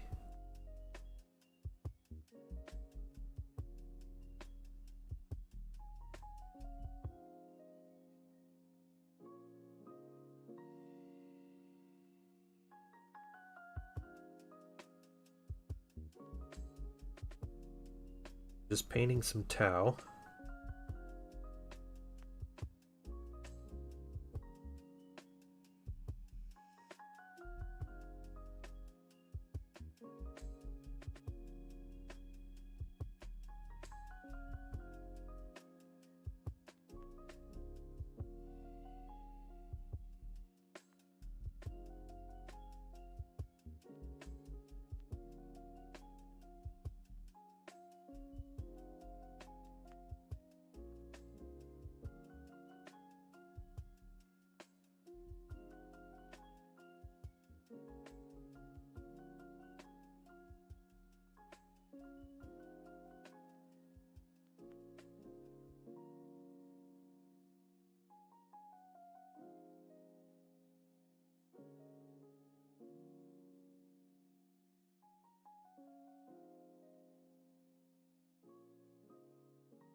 See my messages in chat?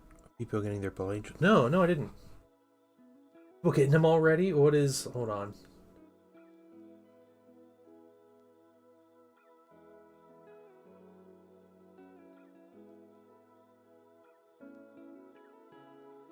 People got them already. Where'd you post that? I don't see where you talked about that, but dang. It's not even on pre-order yet, and they already sent it to him. That's crazy.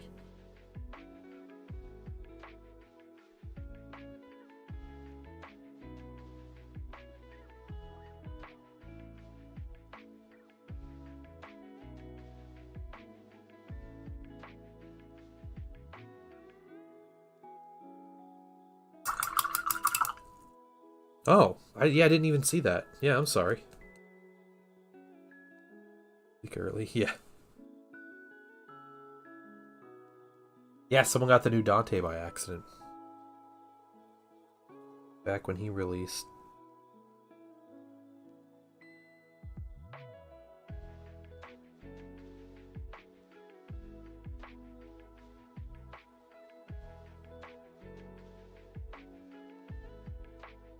I'm gonna be honest.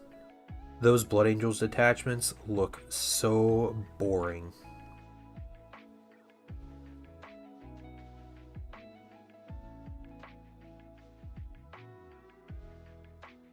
I'm like not even whelmed by the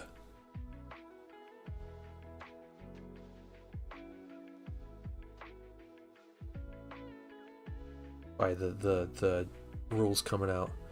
Set put out some article about how their shipping department got overcame by the Black Rage.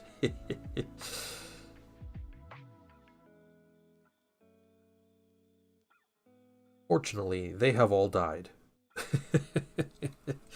They've all met Horus and met their end. Yep, yep.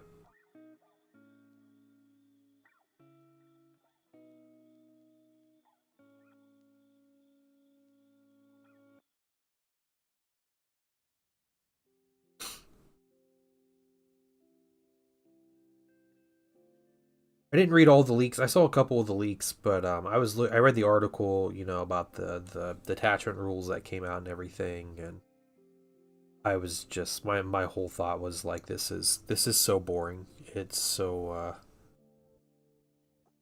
everything's so generic.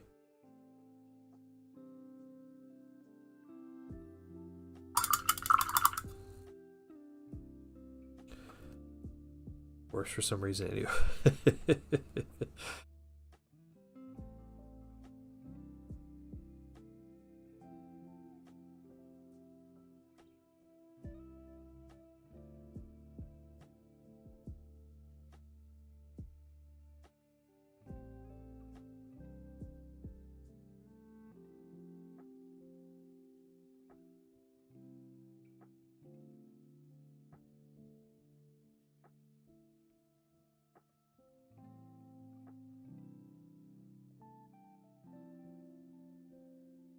They're taking Space Marine Legions more generic. Yeah, yep. Yeah, and it's weird too because it's like the Death Company detachment. It's like, oh cool, there's a whole detachment of Death Company. So yeah, they reroll ones to wound, and then when they're below starting strength, and when they're below half strength, they reroll all wound rolls. Like that isn't there already like 6 detachments that have that rule in the game? And we're not even halfway through getting codexes out. Like that is so boring. Or there's another detachment where you can pick up models at the end of the round. Like I don't know how you can get more like generic and boring with everything. But Uncle Pal, how you doing, man?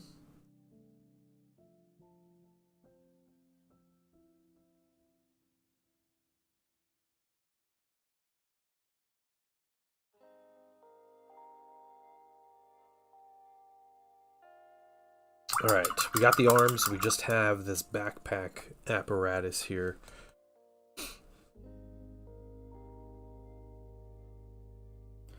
Unique units, yeah.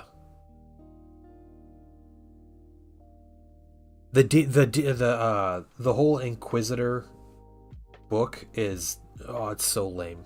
It's so lame. The flavor detachment, yeah.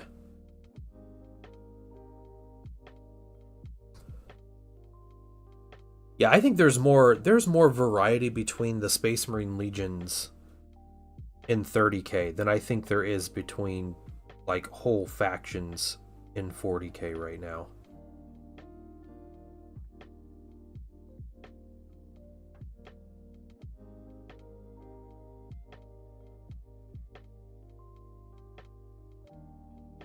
I was talking to someone the other day about people being scared about Horus Heresy being like, oh, it's just Marines and it's so boring because it's just mirror matches. But I have never once played a game of 30K and felt like I was playing just another Marine player. And besides the fact there's a lot of other stuff now, but like there's so much to the legions, and for like each different legion between units and like your play style and the actual units that you take and like your unique units and the rights of war and all the different characters. I have never once thought I was playing a mirror match against other Space Marines.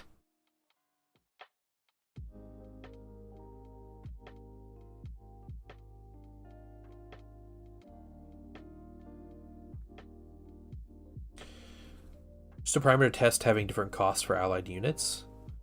Public set, yeah. The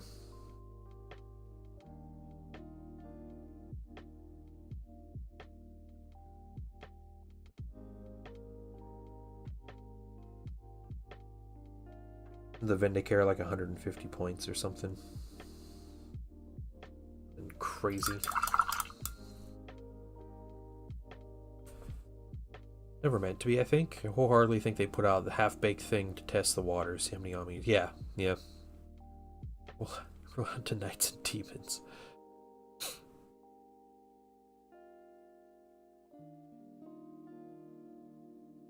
Yeah, it just feels like something they could have put out as like a campaign book, right? And be like, hey, here's some extra rules and detachments. Also, you can rush and dull your tanks.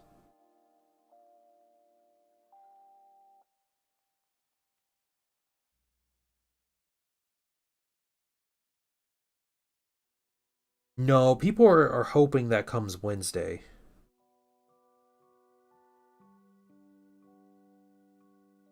Because next Wednesday evening, right? It's in the evening is the big announcement stream.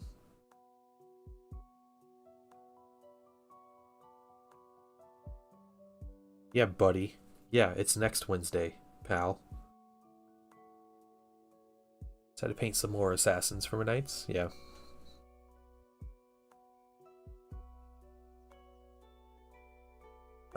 I'm not your guy, friend.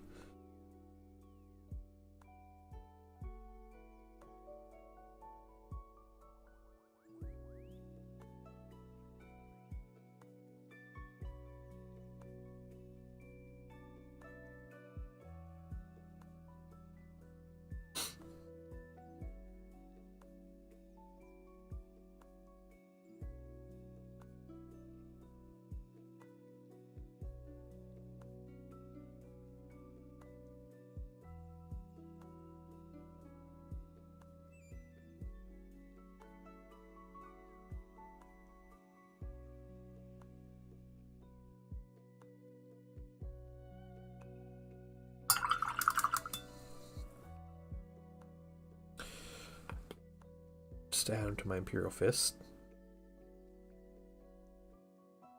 Oh, yeah, huh.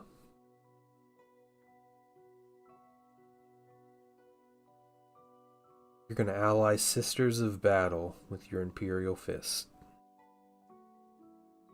Oh, their minis look good.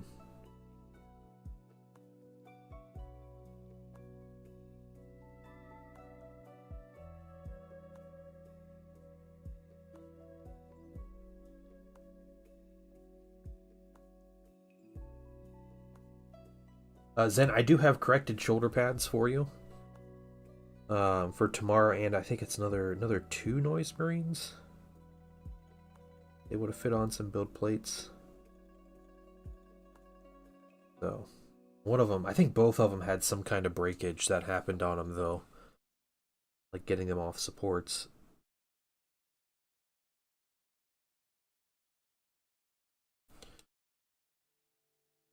And there's special defense detachment. Yeah, there's got to be sisters that hang out near Terra.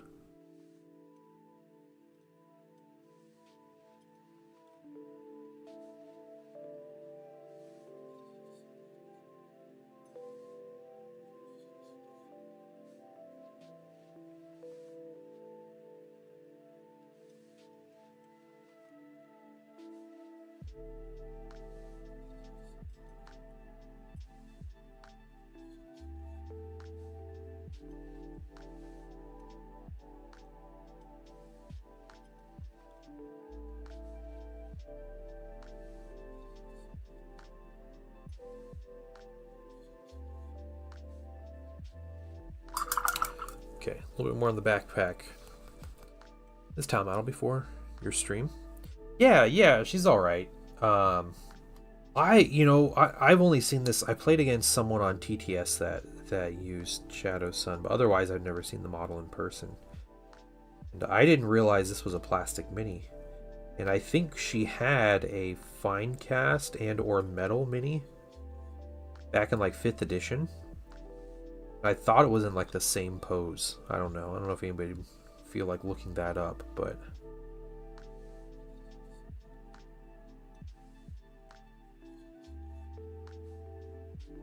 yeah, it's plastic. Yeah, Shadow Sun is female. Yep. And she's basically a dreadnought. Apparently, they like put her to sleep and wake her up 100 years later when like they need help with something. She's a really good commander, apparently.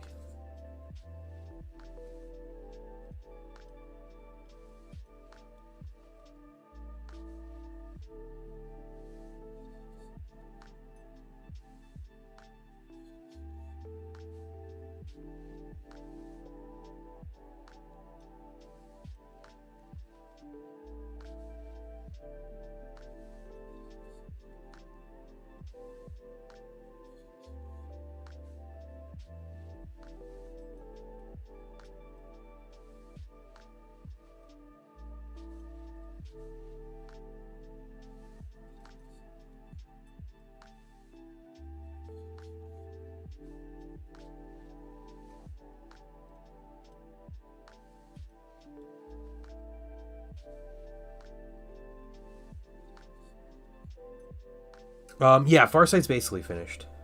Yeah.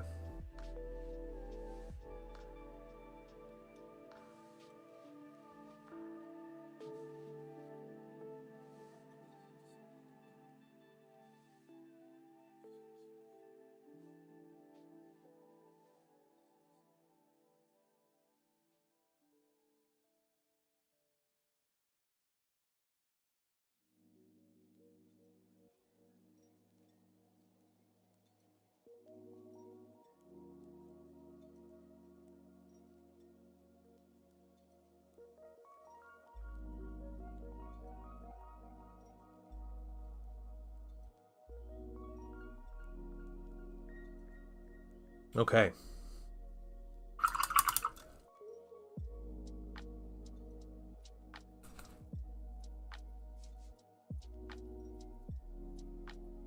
Bake with the white.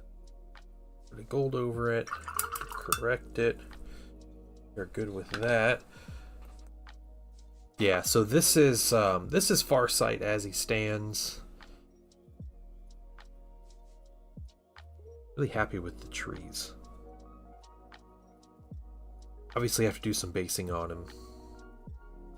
I don't have any transfers to do anything on his little banner things, but yeah, I'm happy with Farsight. Got some good color on him.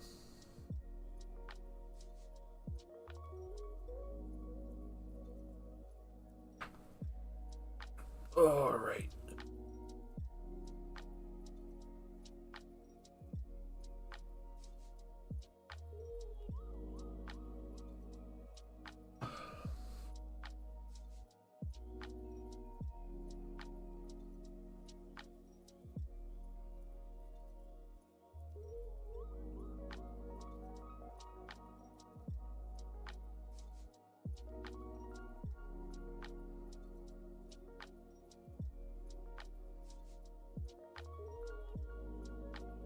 Okay. Guess we just continue on with the white.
Hey, T-Terrace. I'm doing great. How are you doing today?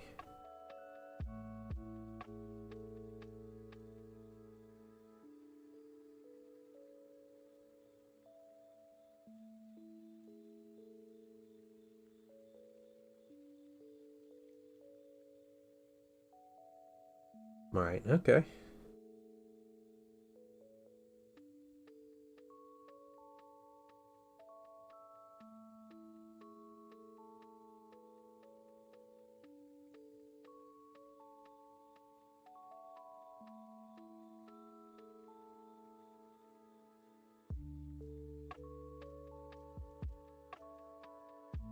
Go see Alien by myself at some point soon. Nice. I want to go see that. My wife both want to go see it. But who knows? Who knows when that's going to happen?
Chalice, Sacred Rose, Argent Shroud.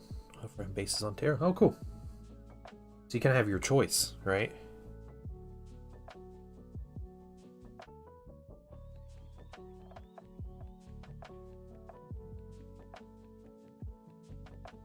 Silver.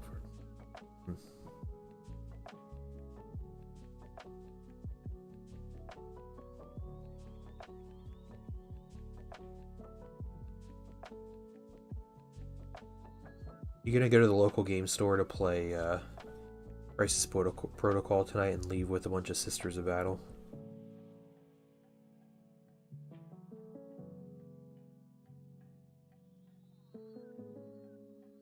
Answer my question. Oh, okay. You base your models much? Like paint the bases on them? Yeah, I do. I do. I normally do that at the end though.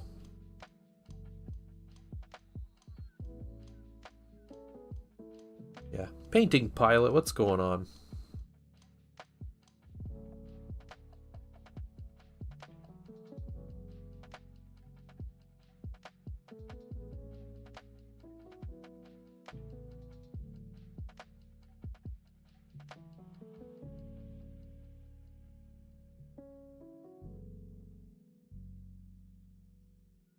Like scenery. Yeah. I have texture paint, basing material, grass tufts, little flower things. I do different stuff.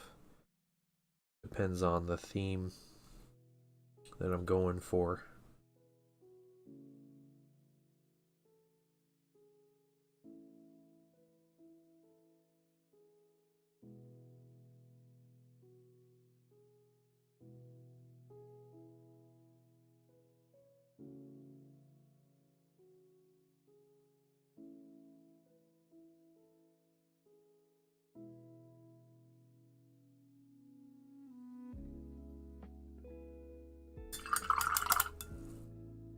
Painting pilot, how are you today? I have one of my armies. I 3D print base toppers and use those. Paint the base toppers and use like some weathering pigment and stuff on them.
White is a little bit of a stark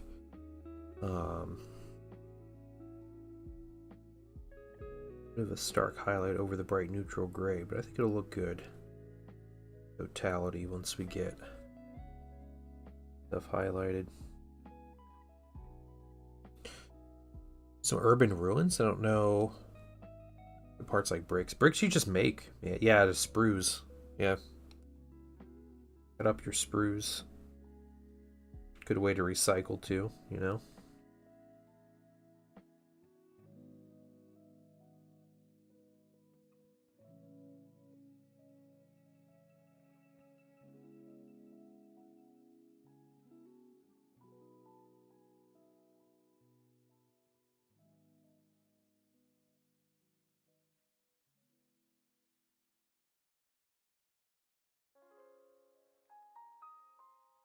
Still out fishing? Yeah. Should be our last day working on Tau. It's what I'm thinking. At least on stream. I'll probably finish a little bit this weekend.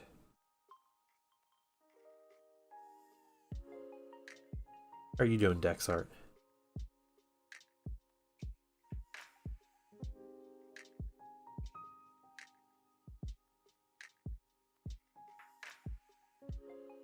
Imperium builds with bricks. I mean, yeah, concrete, bricks, you know, or ferrocrete is what they use, and plasteel.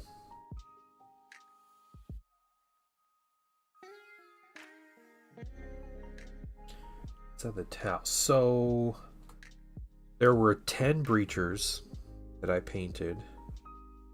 There were 3 Cadra fire blades.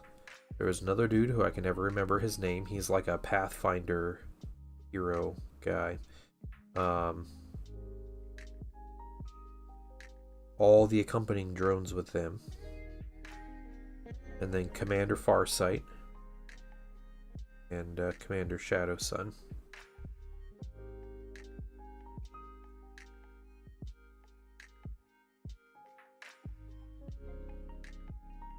Jasui? No. Jasui is like, isn't it? It's like a rank.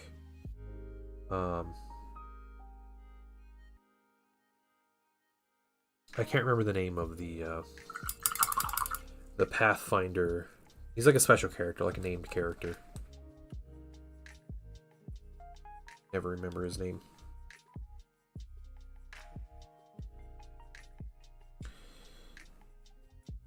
Okay.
So I cast this night.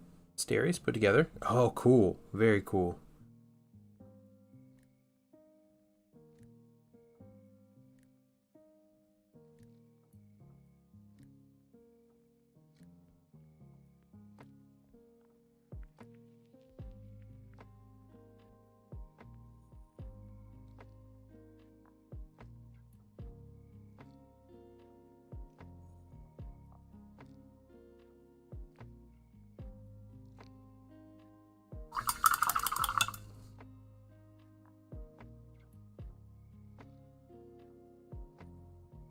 Yeah, what's T-Terrace? What's the name of the special character commander for Pathfinders? He's got like a bunch of drones on his base, like little mini drones.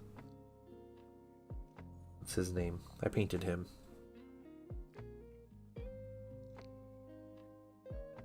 Darkstrider, that's who it is. Thank you, Guardian.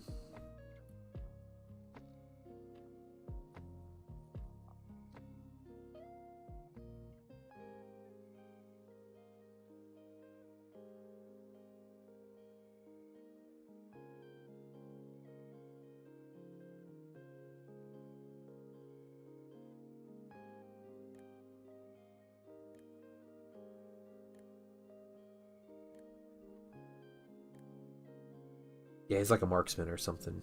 Yeah. I don't know. I'm painting these for a commission, so.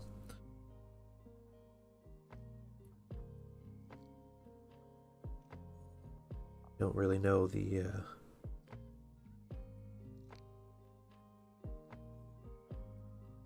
ranks of, or not the ranks, but like the names of a lot of the characters. Or just some of the characters, I guess.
Arms. Out of the torso, let's get the. Here.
Back arms.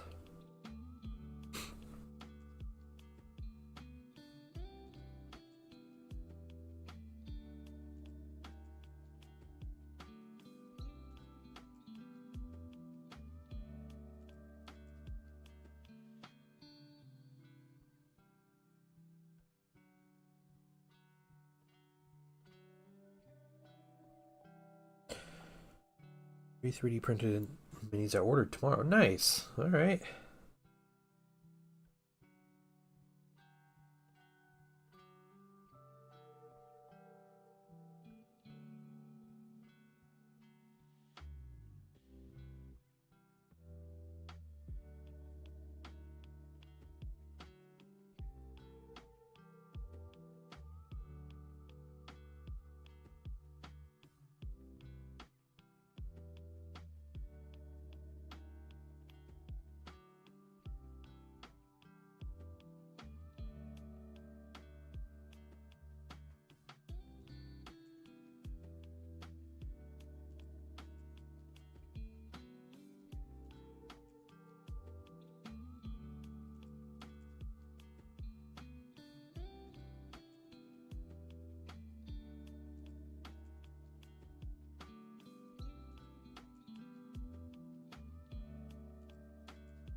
These here.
Yeah, what 3D print you getting?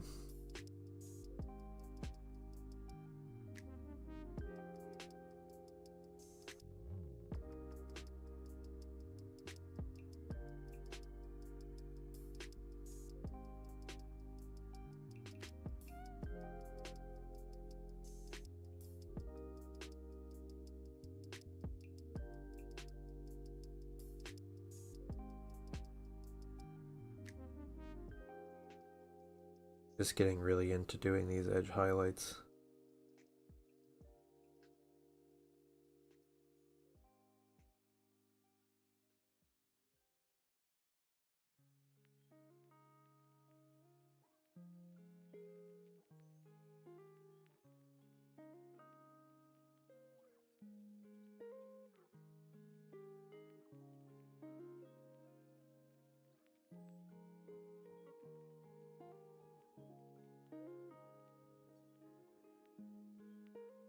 After painting a little bit of my own stuff last night, I realized I really don't like painting Solar Auxilia tanks.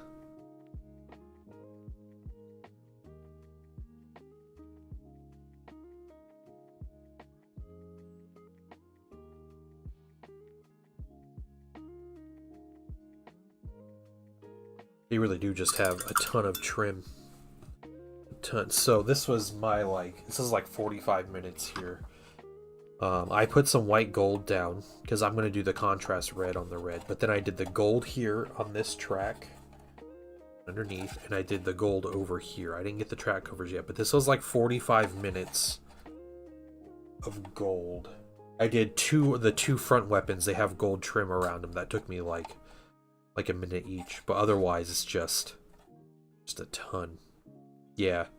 Yeah, and there's a lot more gold on the top too. Like, look at this like all that trim right there on the front. It's crazy. Crazy. So yeah, a lot more gold to do on this mini. It'll look good. I don't know if the Dracosan transports are super good anyway, so... But I want like a Malkador tank, because I love the look of the Malkador tank, which is this, but it has like the turret on the top. But I'm gonna... So, my original plan, what I did with Leman Russ, was I put the base colors, I nooshed the whole thing. So noosh with brown gray, I think is what it was. And then I wiped it up. And then I dry brushed the gray. I dry brushed this bright warm gray back over it. This one I'm going to have to be a lot more careful in my dry brushing. But it's okay if I dry brush some of the gold, because I'm going to go back through and highlight the gold anyway. So, yeah, there's just a ton of detail on here. So, there's dry brushing that's going to happen. Paint the trim, then block the... It is. It is. Which is wild that Imperium tank is going that route. I think that's really funny. Okay. Continue on. Chaos Demon. Daughter Arcane Assassin, Bloodrack Medusa. Alright, nice. Nice. And some proxies. That's cool, though.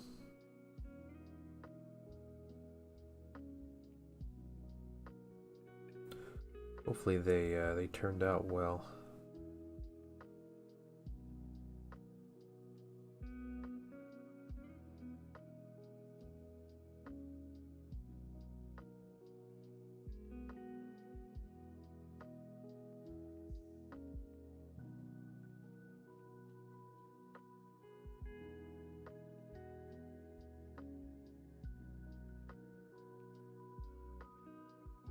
Easier to airbrush the whole thing than do the trim. That's what I did.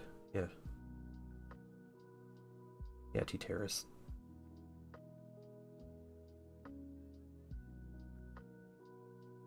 I primed it and airbrushed it in bright warm gray. Then I painted the trim. And I'm going to wash everything together. And then I need to dry brush the details. Yeah.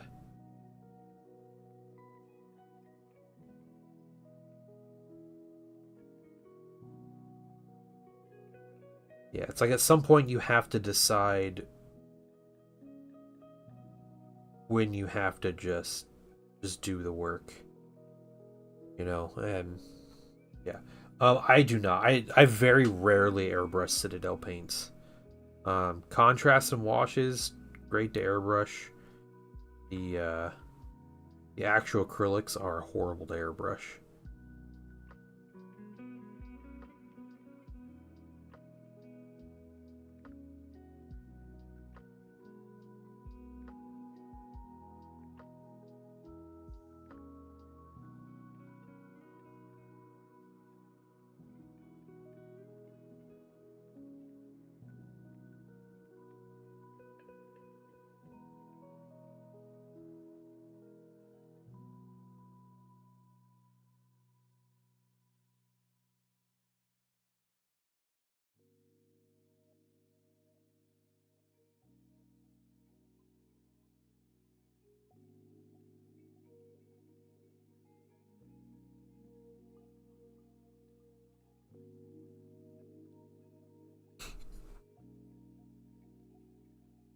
Yeah, everything's super dense. They take so much to thin out, and even then, like, can be really inconsistent.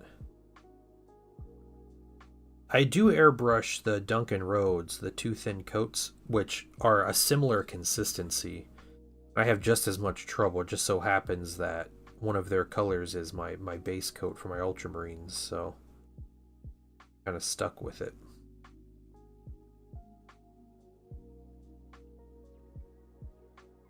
It's never super fun to airbrush that color.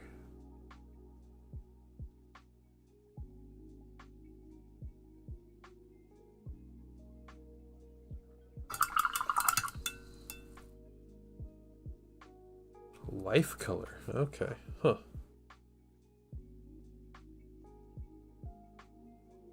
Pro Acryl by Monument Hobbies.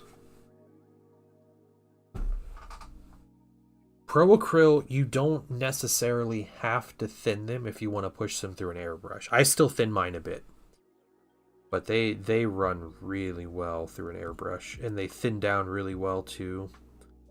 A great consistency, really high pigment count.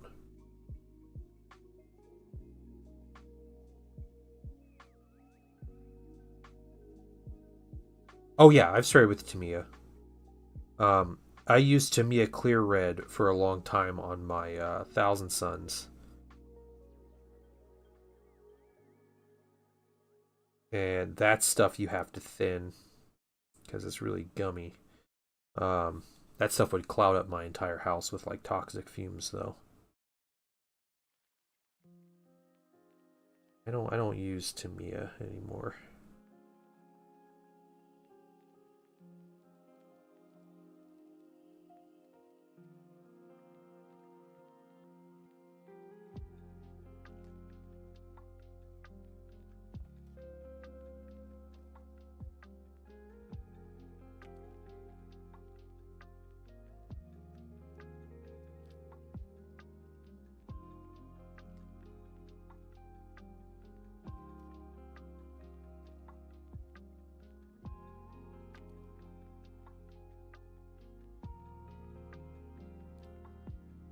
Alright, I think we're done with the white highlights. So we need to paint black here.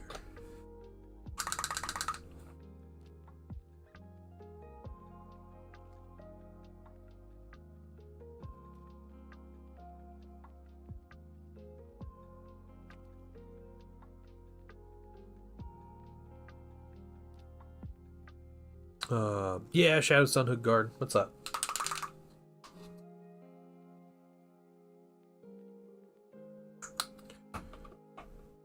Doing some highlights. I'm gonna mess around. I'm gonna try to cheat a little bit here. That's first before I cheat.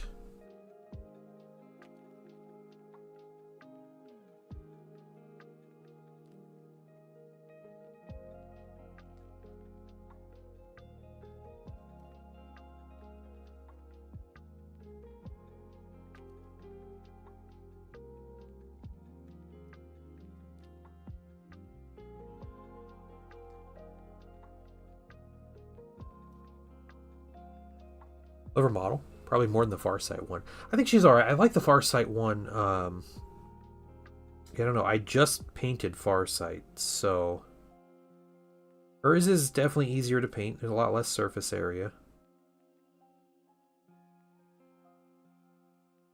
But Farsight's mini has the little cherry blossoms on it, so that alone I think makes me like Farsight's better.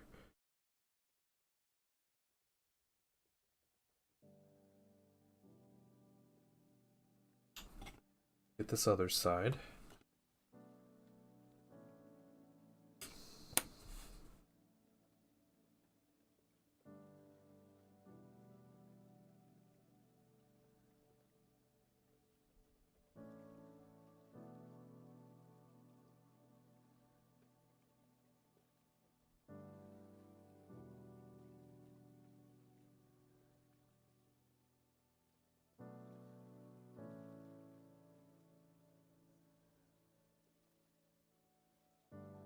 Say we're going to cheat on this mini a little bit. Harlequins to give a porcelain effect. Oh, that's cool.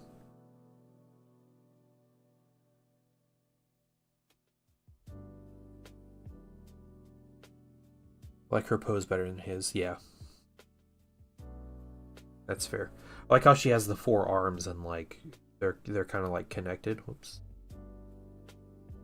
Okay, correct that.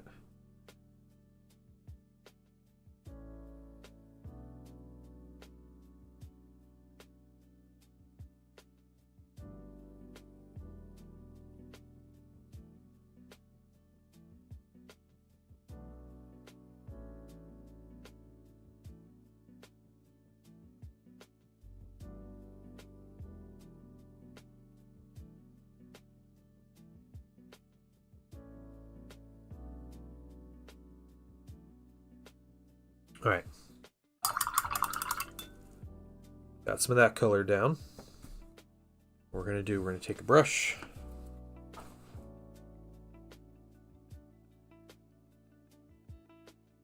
Right here.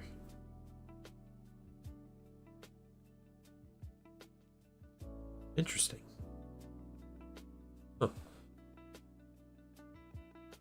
Take this dark neutral gray.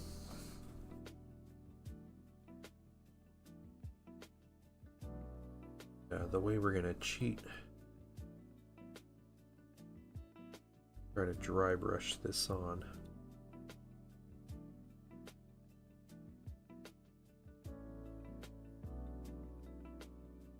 Grab a lighter neutral gray after this.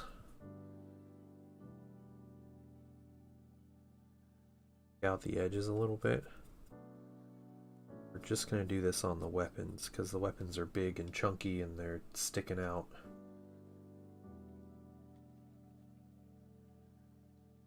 The favorite sci-fi movie?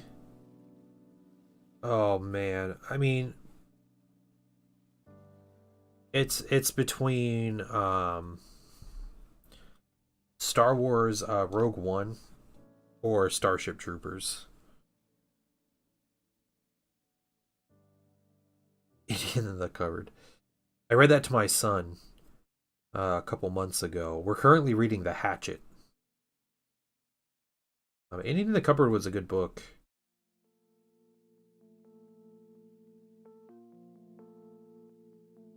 I hadn't seen that movie since I was a kid, probably since the 90s. Yeah. The Hatchet's been a really good read.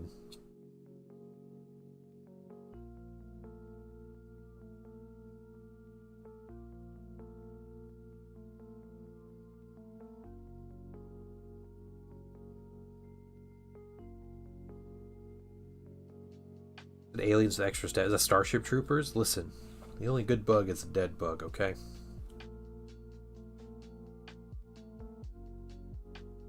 With highlighting my, thanks, man. It's just a lot of practice. I do it a lot.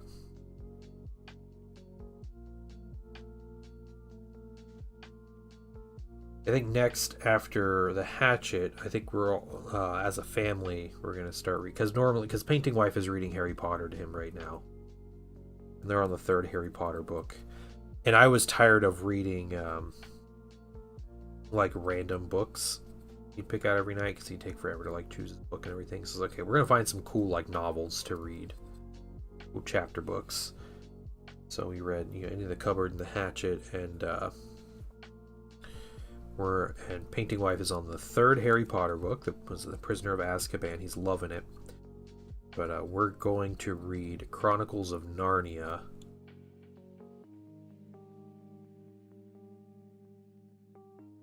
After all that. So after, they're going to finish Harry Potter soon, and we're going to finish The Hatchet, in a couple weeks or whatever. And then we're just going to go through. We got like the big book. The Wilderness Hath. Yep. Plane crash and he's stuck in the woods in Canada. Yeah, the Canadian wilderness. It's cool. There's no they use like the author, I think Gary Paulson is the author. He uses literary techniques from like The Road, where there's no like quotation marks when he says something, because a lot of times he's just thinking things, There's no table of contents. You don't know how many chapters there are in the book. There's no chapter titles. It's a lot of interesting things like that kind of set it apart and make it look like you're kind of like, stranded with them. Like you have no idea what's going to happen and he has no idea either. So Brian Jacques' Redwall series, that's with like the mice and stuff, isn't it? Is that Redwall with like the animals? Or am I making that up? That's it. Okay. I'll have to think about that one. I was considering reading The Wizard of Oz to him sometime soon. He's never seen the movie, and the book. The book was a children's book from like 1900. It's actually really good. Cormac McCarthy. I don't know who that is. That is Redwall. Okay. Yeah, it had been a long time since I read The Hatchet. We read The Hatchet and Brian's Winter, I remember, in like middle school, I think.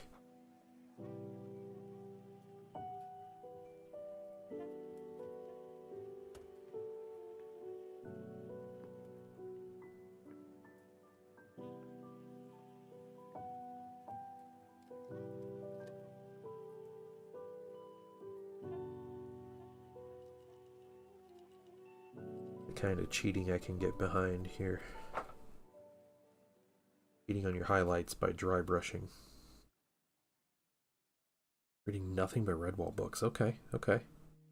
Oh, The Road. Okay, okay. Sorry, I've never read The Road. My wife read The Road. I have read about The Road, and I've watched the movie with Viggo Mortensen. That movie was depressing enough, and I've heard the book is worse, and I just don't want to.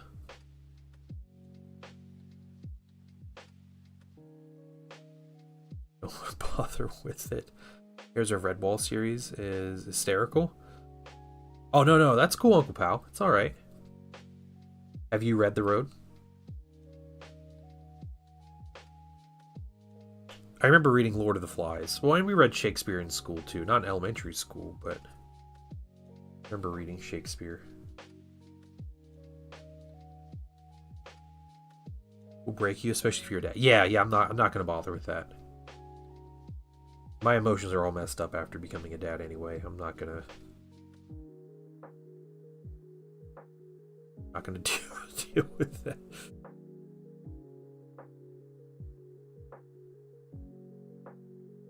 Lord of the Flies was dry and dull. Okay, okay.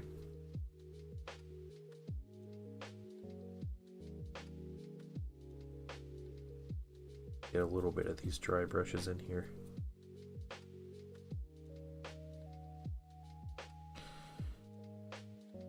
Highlights on the weapons are subtle. I think they look good.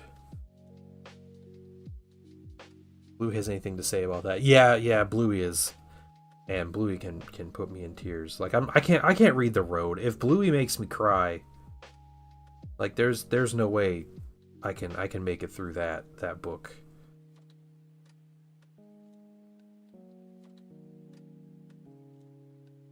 Oh, interesting. Okay.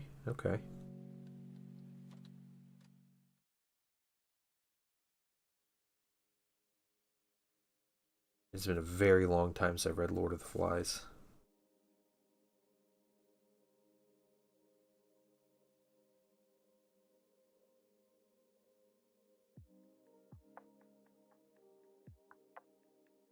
What Gray is doing wonders for us right now. Keep trying to take advantage.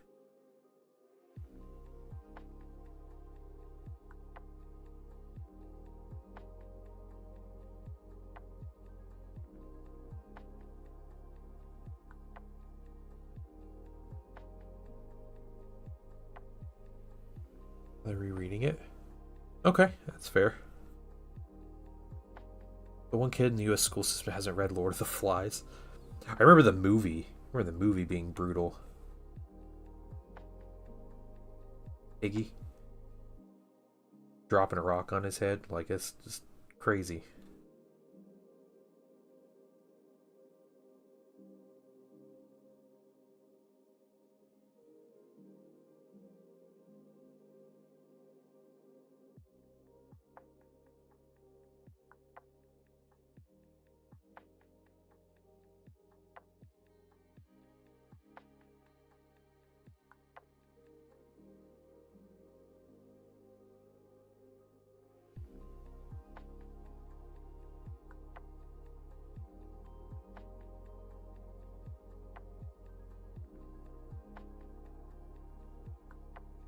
A little bit more before we go in with the detail brush.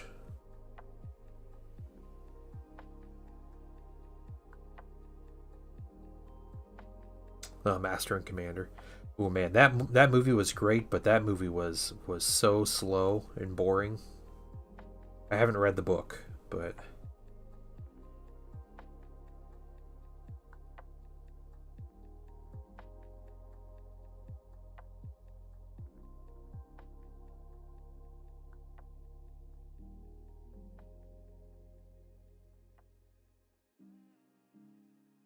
I thought Starship Troopers was great as a read by Robert Heinlein.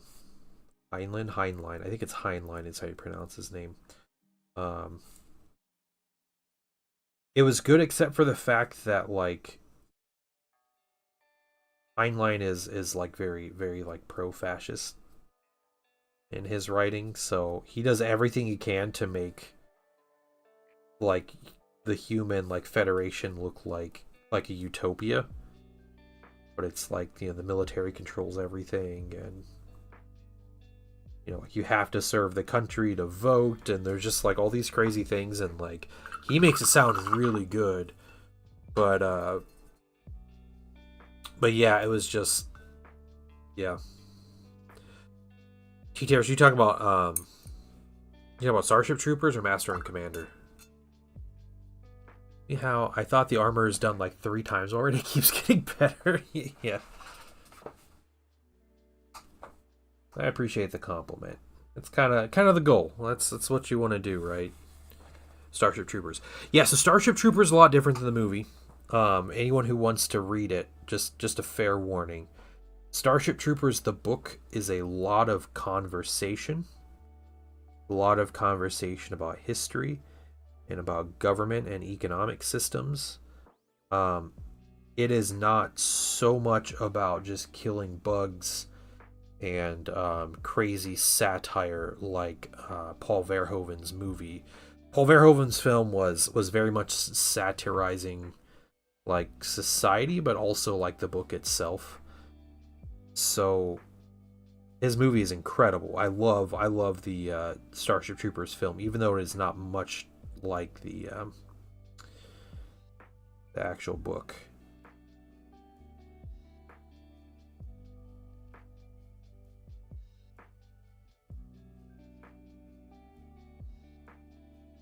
Joseph Conrad, Heart of Darkness. Okay. Burned up the Amazon River in 1899. Oh, cool. All right.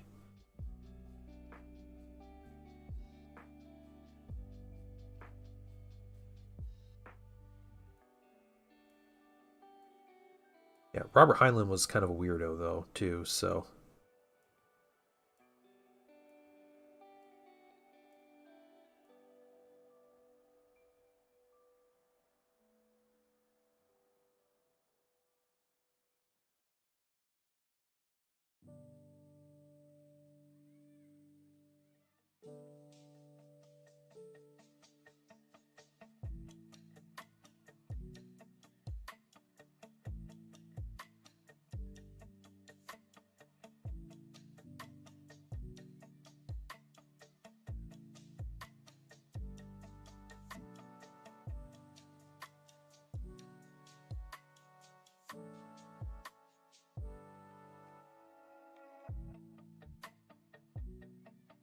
Trying to get some of these little angles and details out and everything.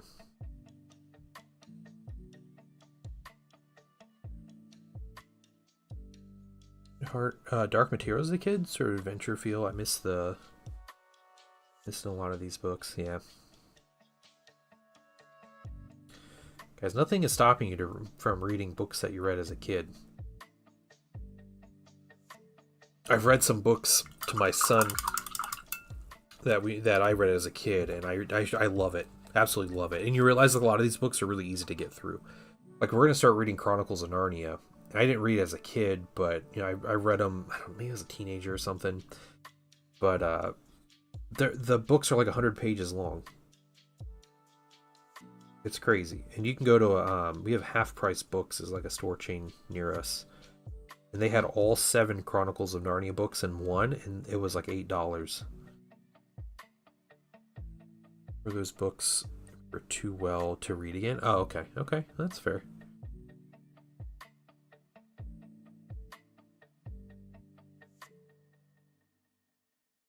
I'm kind of happy with the highlights on the black. Let's get out some white again, because we're gonna do a little bit more. This is the tough part here. Local brush. I'm gonna wipe a lot of the paint off the brush. Like a nice small point. Let's see if we can't do that.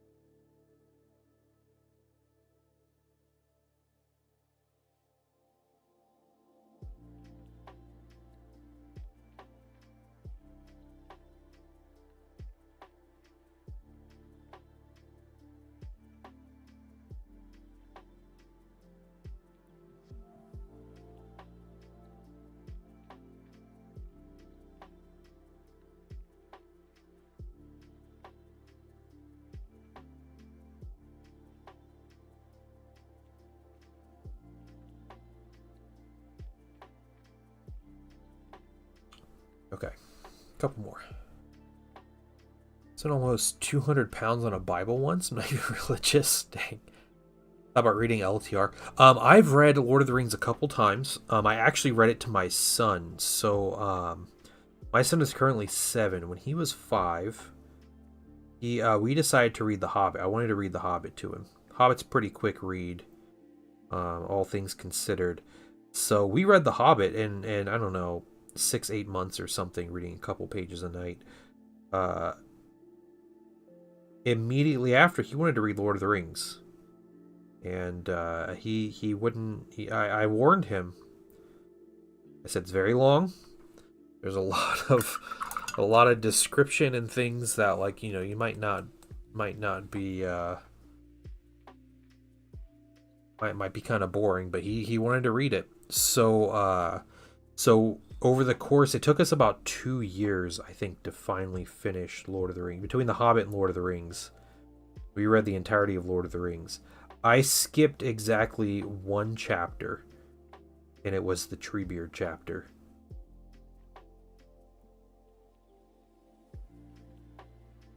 It's a miserable chapter to read. He did. So, you know, he's really young. He lost a lot of it in the reading. What we did, though, is after we read each book, we watched the film. And so he enjoyed that. But his favorite part for me was, well, his favorite part's same as mine in the book, which is the Scouring of the Shire chapter, which is just hilarious. And oh man, he was like standing up and cheering for the hobbits and everything, like through the battle of the Brandywine Bridge or whatever, and just like he was all about it. Yeah.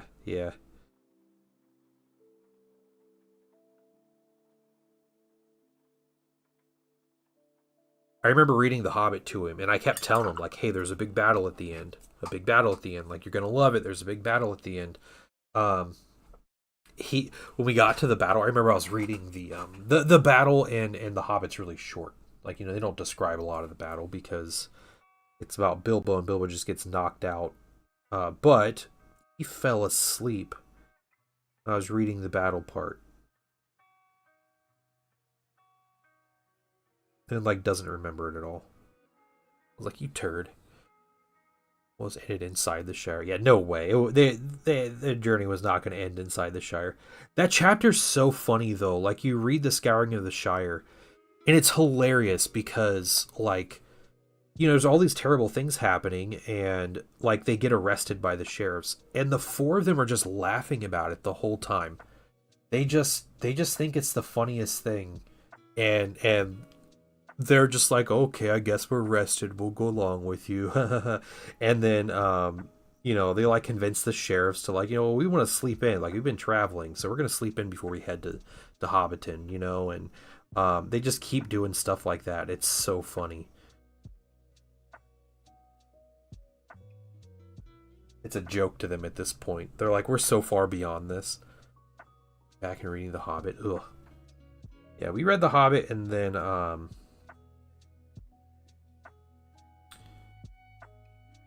we watched the, I think it was the Maple Films edit of the movies. So it was like 1 4.5-hour movie. And that's what me and my son watched.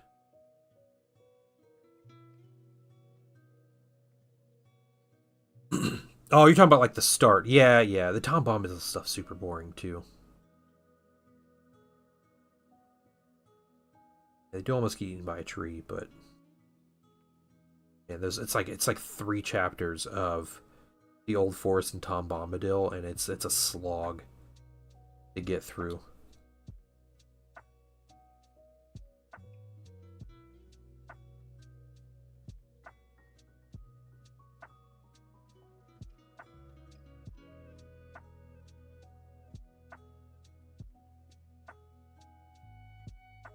Some more, yeah, like the wizards. I thought he was more powerful than the wizards. I think Gandalf mentions that.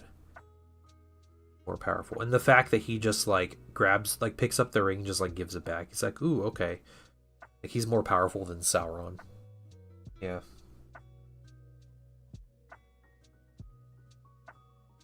Man, I'm gonna say this, guys. People are gonna hate me. I am super pumped for season 2 of Rings of Power. Comes out next week.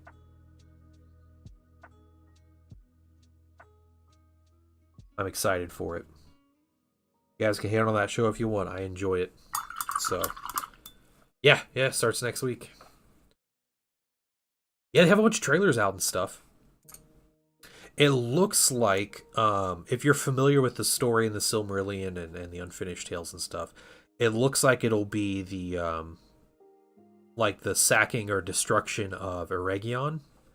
I don't know if that'll be like the climactic event or if that's going to happen in like the first half the series or what. But yeah. Itchy Terrace, thank you, man. I appreciate that. I know a lot of people don't like it, and especially people on the internet tend to get very offended when people like things that they don't. But like, if you don't like it and the worst you say is, I'm glad you enjoy it, like that is the best of humanity right there.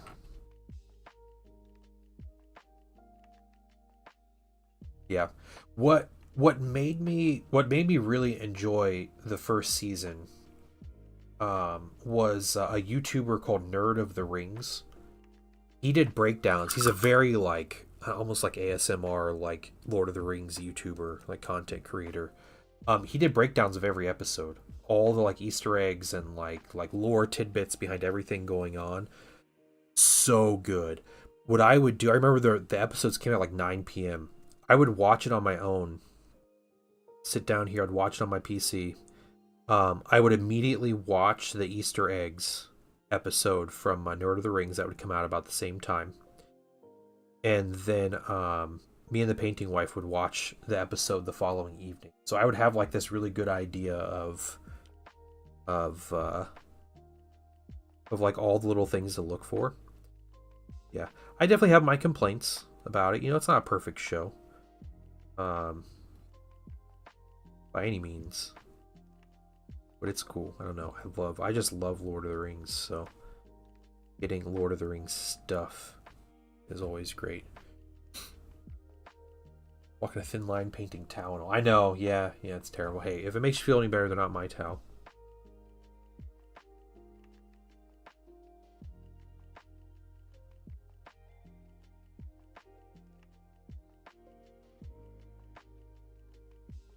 I can literally never paint anything on stream, especially 40k. Anything. Cannot paint a single thing without people coming in and trying to like flame me for painting this faction. It just happens every single time.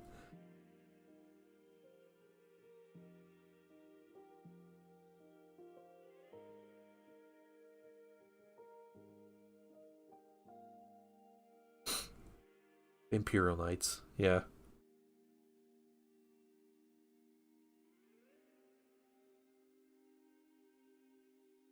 Imperial Knights are a weird faction to play against. It's like they feel really bad to play against. But T-Terrace, I agree. I enjoy the aspect of Tau that's like mechanized, like fast, modern night vision, ambush tactics, like actually planning out things. Like that's the kind of Tau I really like. I don't like my battle suit is bigger than yours Tau. Yeah.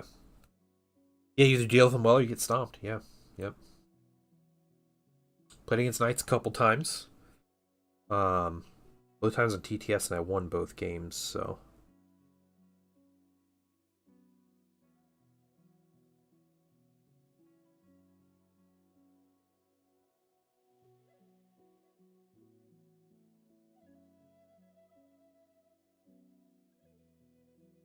I feel like Tau catches a lot of hate for being Gundam anime influence. Yeah. Yeah, and man, yeah. I have the third edition codex. I'll have to break out this third edition codex and show you guys how different Tau were when they came out and how cool they were.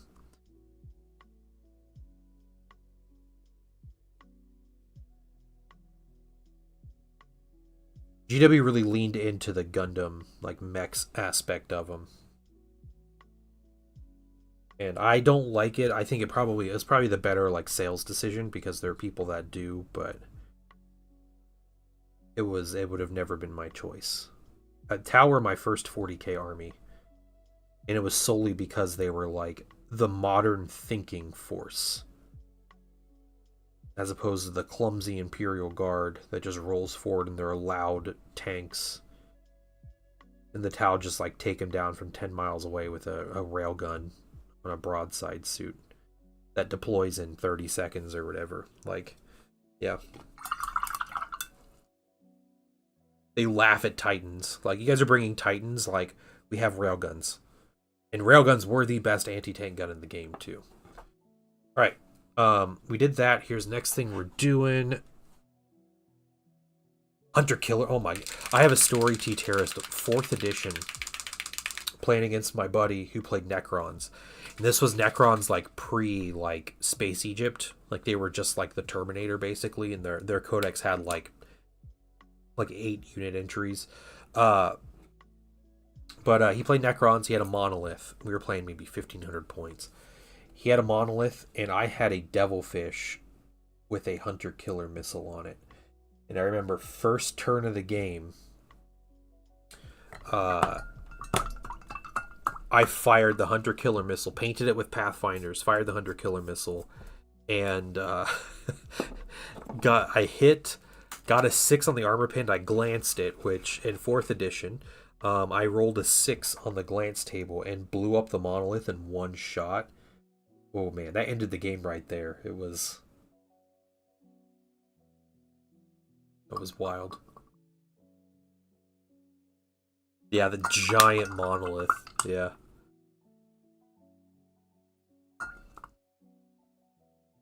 Yep. I need a 4 to hit, followed by a 6 to glance it, because it was only strength 8, it could even pin, and then followed by a 6 to blow it up. Okay, we have some Talisar Blue. I love Talisar Blue. Talisar Blue and what is it? Striking Scorpions Green. Just great colors. How tank killing works anymore? No, not in 40k. No. In 40k everything has wounds, and you'll cause like multiple damage to vehicles. But it is very, very rare that a vehicle just straight up dies with a single shot from an anti-tank weapon. It's almost unheard of. If you're playing Horus Heresy, which is still old 7th edition with armor pin and armor values and stuff on vehicles, a glance cannot blow up a vehicle because glancing hits just removes a hull point, which is essentially like a vehicle wound. Penetrating hits have a chance to wreck or to blow up vehicles, but the way you destroy vehicles with a glance is if you take its hull points down to 0, it becomes a wreck.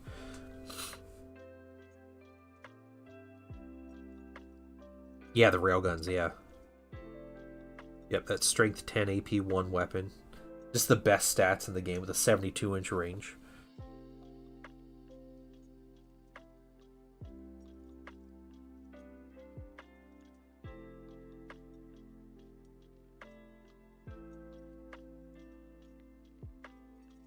On the Zoid looking broadside too. I love that old broadside.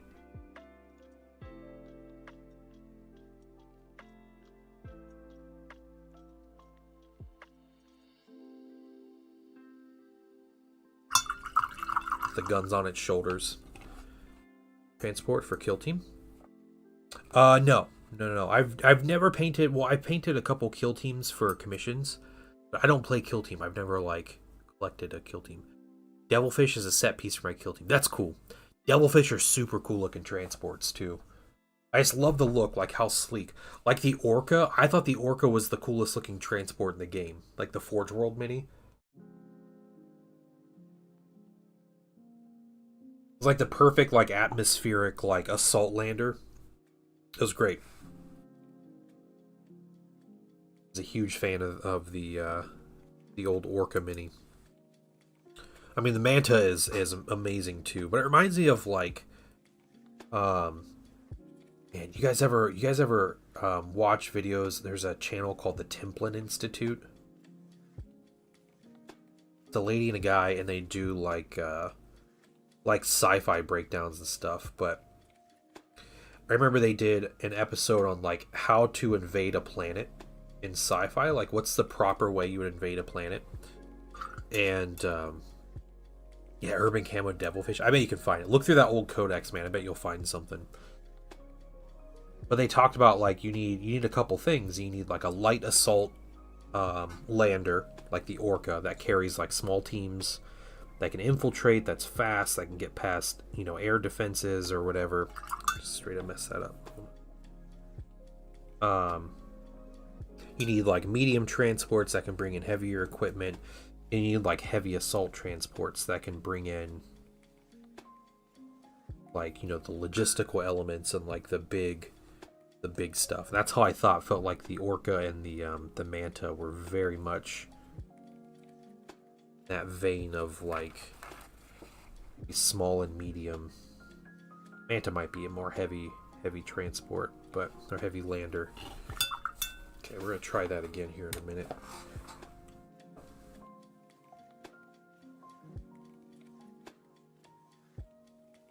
The layout seemed cool from what I can tell. You've done away with 500-point games entirely. Oh, gotcha. Okay.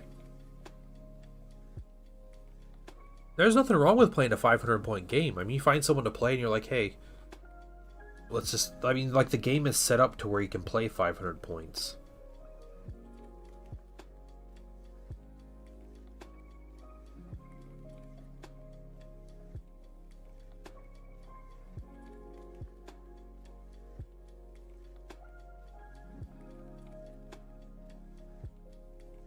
For me, it's always been, like, the more minis on the table, like, the cooler it is to me.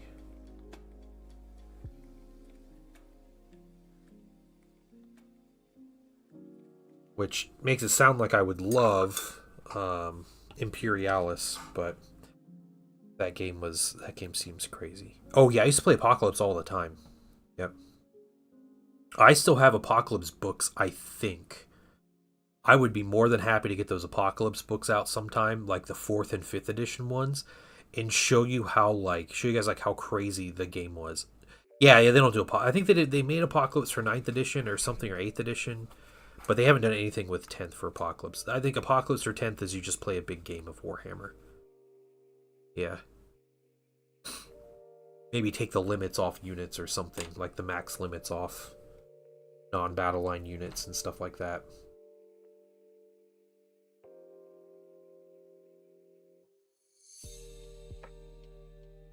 Probably about as good as it gets.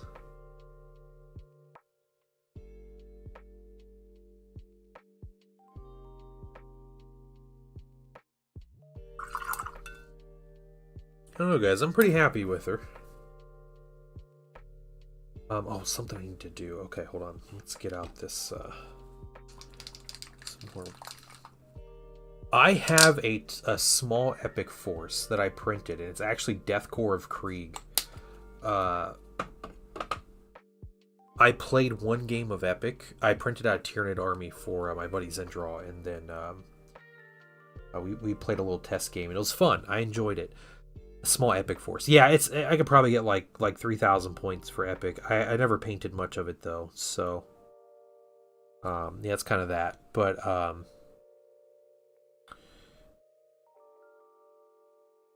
the Imperialis doesn't interest me. I'm way more interested in the classic Horus Heresy game. So like I have a big Horus Heresy army. Yeah, I collect Thousand Suns, and I have some Solar Auxilia I'm working on for them and everything. So, Hand of the Archon, is that the kill team? The Drukhari kill team?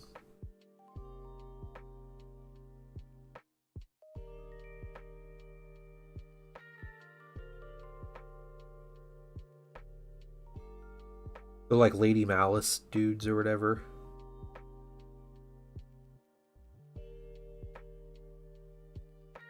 I know. It's small. Yeah. I get it.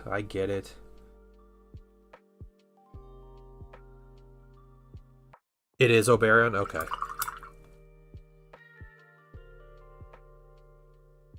You can't use them in the in 40K proper. What do I do with them? Bit of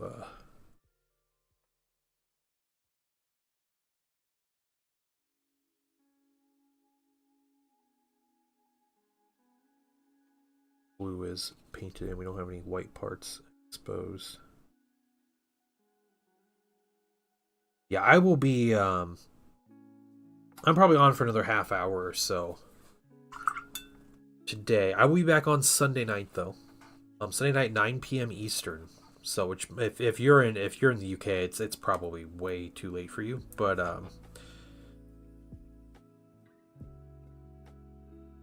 yeah, but then I'll be back on Tuesday. So Tuesday through Thursday.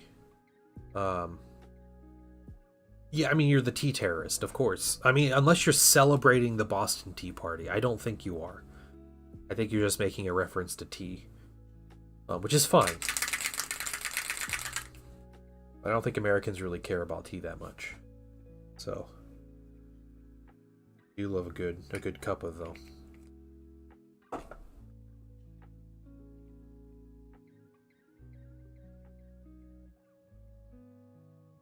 So, the Kill Team Oberion, the Hand of the Archon or whatever, it's a Kabalite squad, like a Kabalite warrior squad. Yes, you can take Kabalite warriors, but no, you can't take a lot of the options they have. Like the upgrade sprue doesn't have any rules for 40k, so like there's no point in bringing a Kabalite warrior squad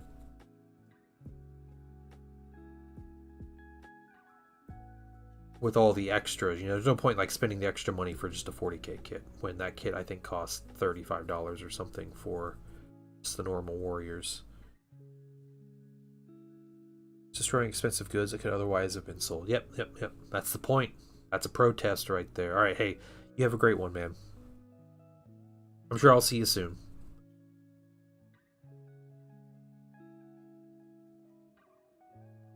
Okay. A little bit of rock work there. So we got her. And look how little she is though. She's so tiny.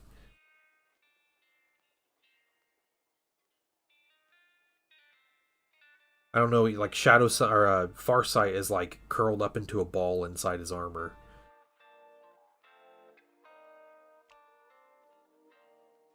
But we got some characters done. I need to dry brush bases. We gotta do a little bit of basing on these guys. I think I'm gonna use like base ready stuff. And yeah, we'll dip them in there. One thing I think I may have forgotten. So here, let's right here.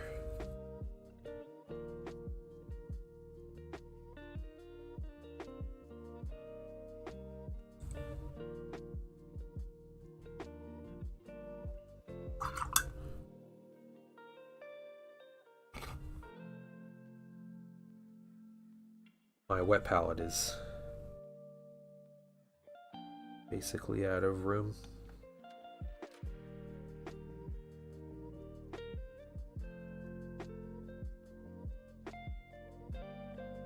Do a whole lot.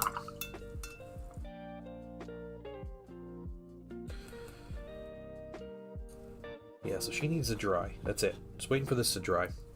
Use some dry brushes. I'm covering up all these skulls. I hate that she has bolter shells and skull, like bolter casings and skulls on the bottom of her base. Like it's a Tau character. That's ridiculous. But I think I'm going to use the Geek Gaming Scenic Space Ready on these Tau. And yeah, and we'll use that. We'll seal it. I'll paint the base rims, and we'll varnish all these guys, and they'll be done. So good stuff, man. This guy looks great. This red looks so good. Really happy with this. It's really simple red.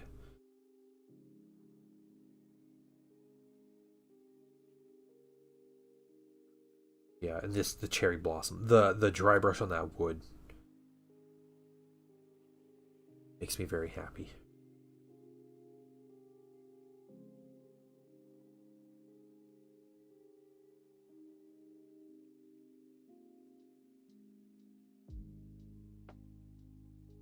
Ugh.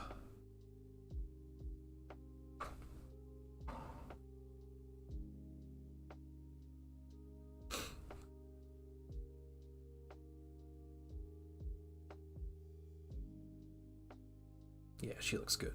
I'm happy with the mini. Happy with how it turned out. The white took a good couple hours. Do you guys mind if I work on my own mini for a few minutes? I want to get this guy out. You guys mind if I paint some gold on this guy? Yeah, okay. Alright, bye. You back, Zen? Is that sticking around for a few minutes, or? I do own the Higher Tech Circle. Yep, I did buy that one. No, I'm just curious. Hey, Killicam, what's going on, man? So, Oberon, I bought the Higher Tech Circle because it was a discount box because it comes with 5 Immortals or Death Marks, plus a Technomancer who was really good when 10th came out. So Technomancer was like a must-have. I was like, this is the cheapest way to get a Technomancer, because you basically get the box and you get the Technomancer for like $5 after you buy the box or whatever. So yeah, I bought that box, and there's that little like Cryptek dude that's like extra with like the staff. I used his staff to convert and make another Necron Lord, but I never used that Cryptek mini. And the little Plasmacytes are worthless. No, because I never like made this. So like, there's like little Cryptek guy I never made. He's just like spare parts. There's the Plasmacytes I never made either. Like, they're just sitting in their sprues because anyone who collects Necrons know you get like 100 Plasmacytes and eventually just stop painting them because they're just tokens. They don't mean anything in the game, but also like they come with so much. So I mean, I do have I have Kabalite Warrior squads, I have Space Marine squads, I have stuff that are kill teams. I have the Blooded, the Trader Guard squad I got to paint. I got it for the terrain, their box set for that more kill team Moloch terrain or whatever, the buildings. How you doing today, Killicam? Hey, I have pieces printed for you, by the way. The Sanguinary Guard stuff that you're interested. I printed out 3 torsos and 3 pairs of legs.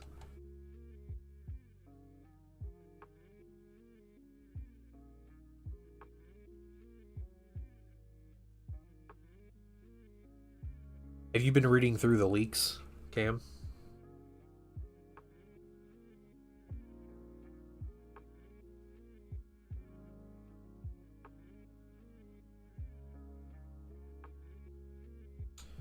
I haven't even held them up side by side with the Primaris Mini, so I couldn't tell you right now.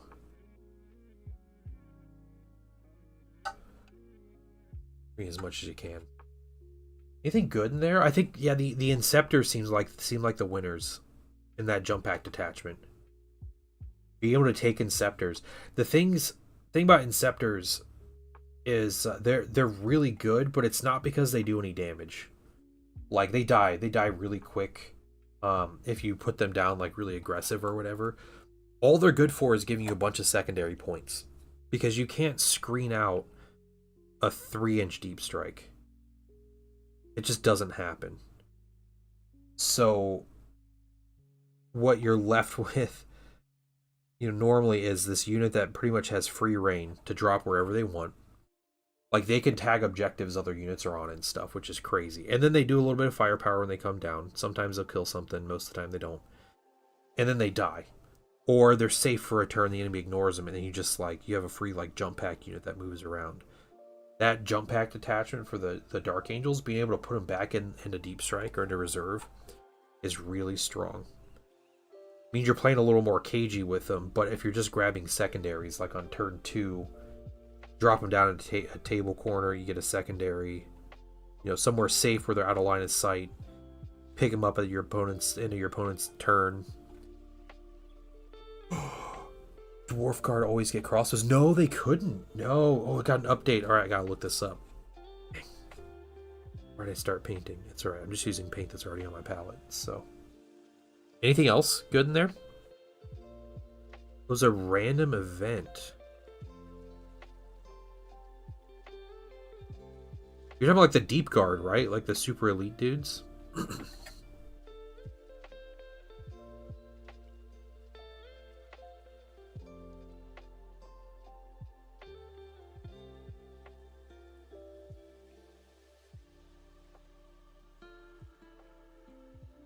It's different. You have to click OK after. Oh, that's good. Okay, okay.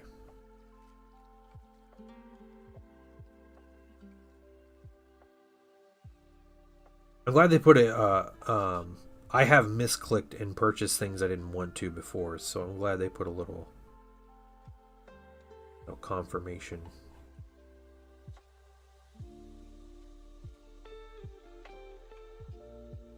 I saw Manor Lords got an update too, Zen.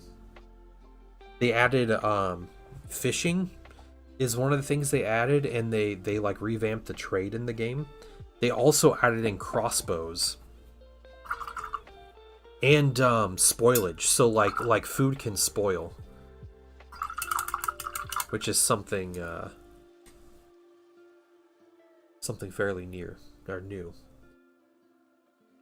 It does have an update. It's the campaign updates. Okay.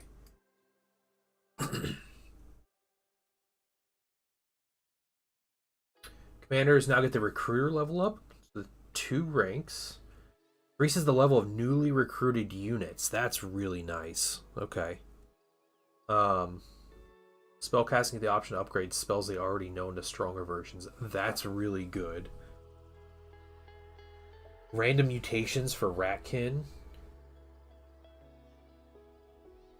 Faction specific options. Wow, that's really good. Stronger summons. Oh, dang. Cheaper banners. Hey, Greenleaf, what's up, man? I'm looking through the Sovil updates. Dead Nation's commanders have Unholy Vigor as base for free. Unholy Vigor gives like the extra movement, I think. Is that what that is?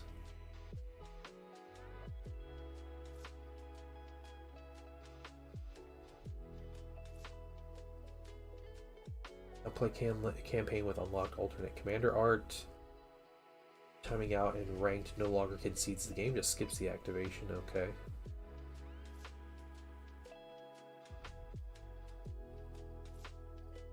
Wow, okay. Yeah, that's cool. Ratkin getting random mutations is really strong. The random mutation stuff is amazing.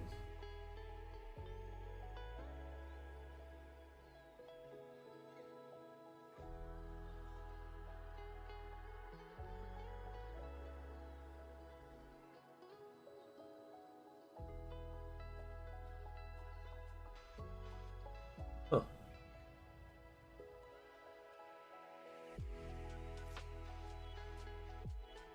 They nerf lizards? I didn't realize lizards were... Oh, I guess the fire lizards were really good, but... Greenleaf, how you doing today? I'm just gonna finish out this paint that's on my palette. For this gold. I think we'll call it a day then.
Deep guard, yeah, deep guard are really good.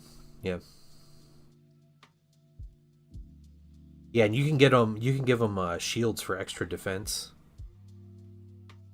and you can just keep giving them extra defense. It's crazy. Like, I'm pretty sure if you get lucky, you can make them like defense 7 or something.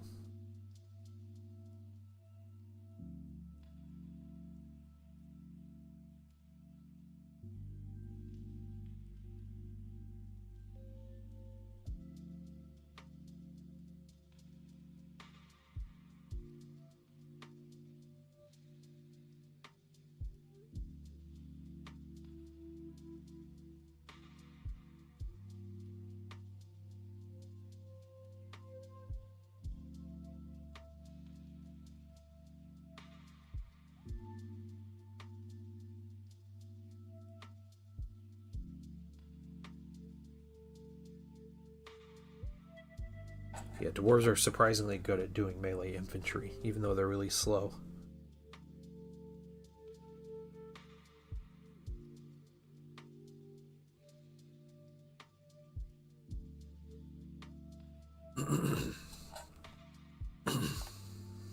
Okay. Got some paint there. Oh, yeah, just a little bit more paint.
So much gold.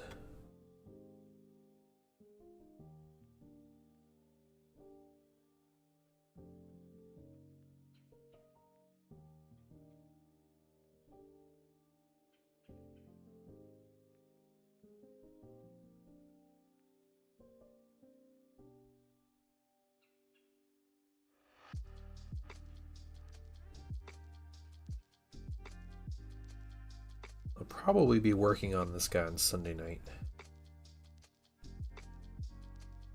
That's what I'll be doing.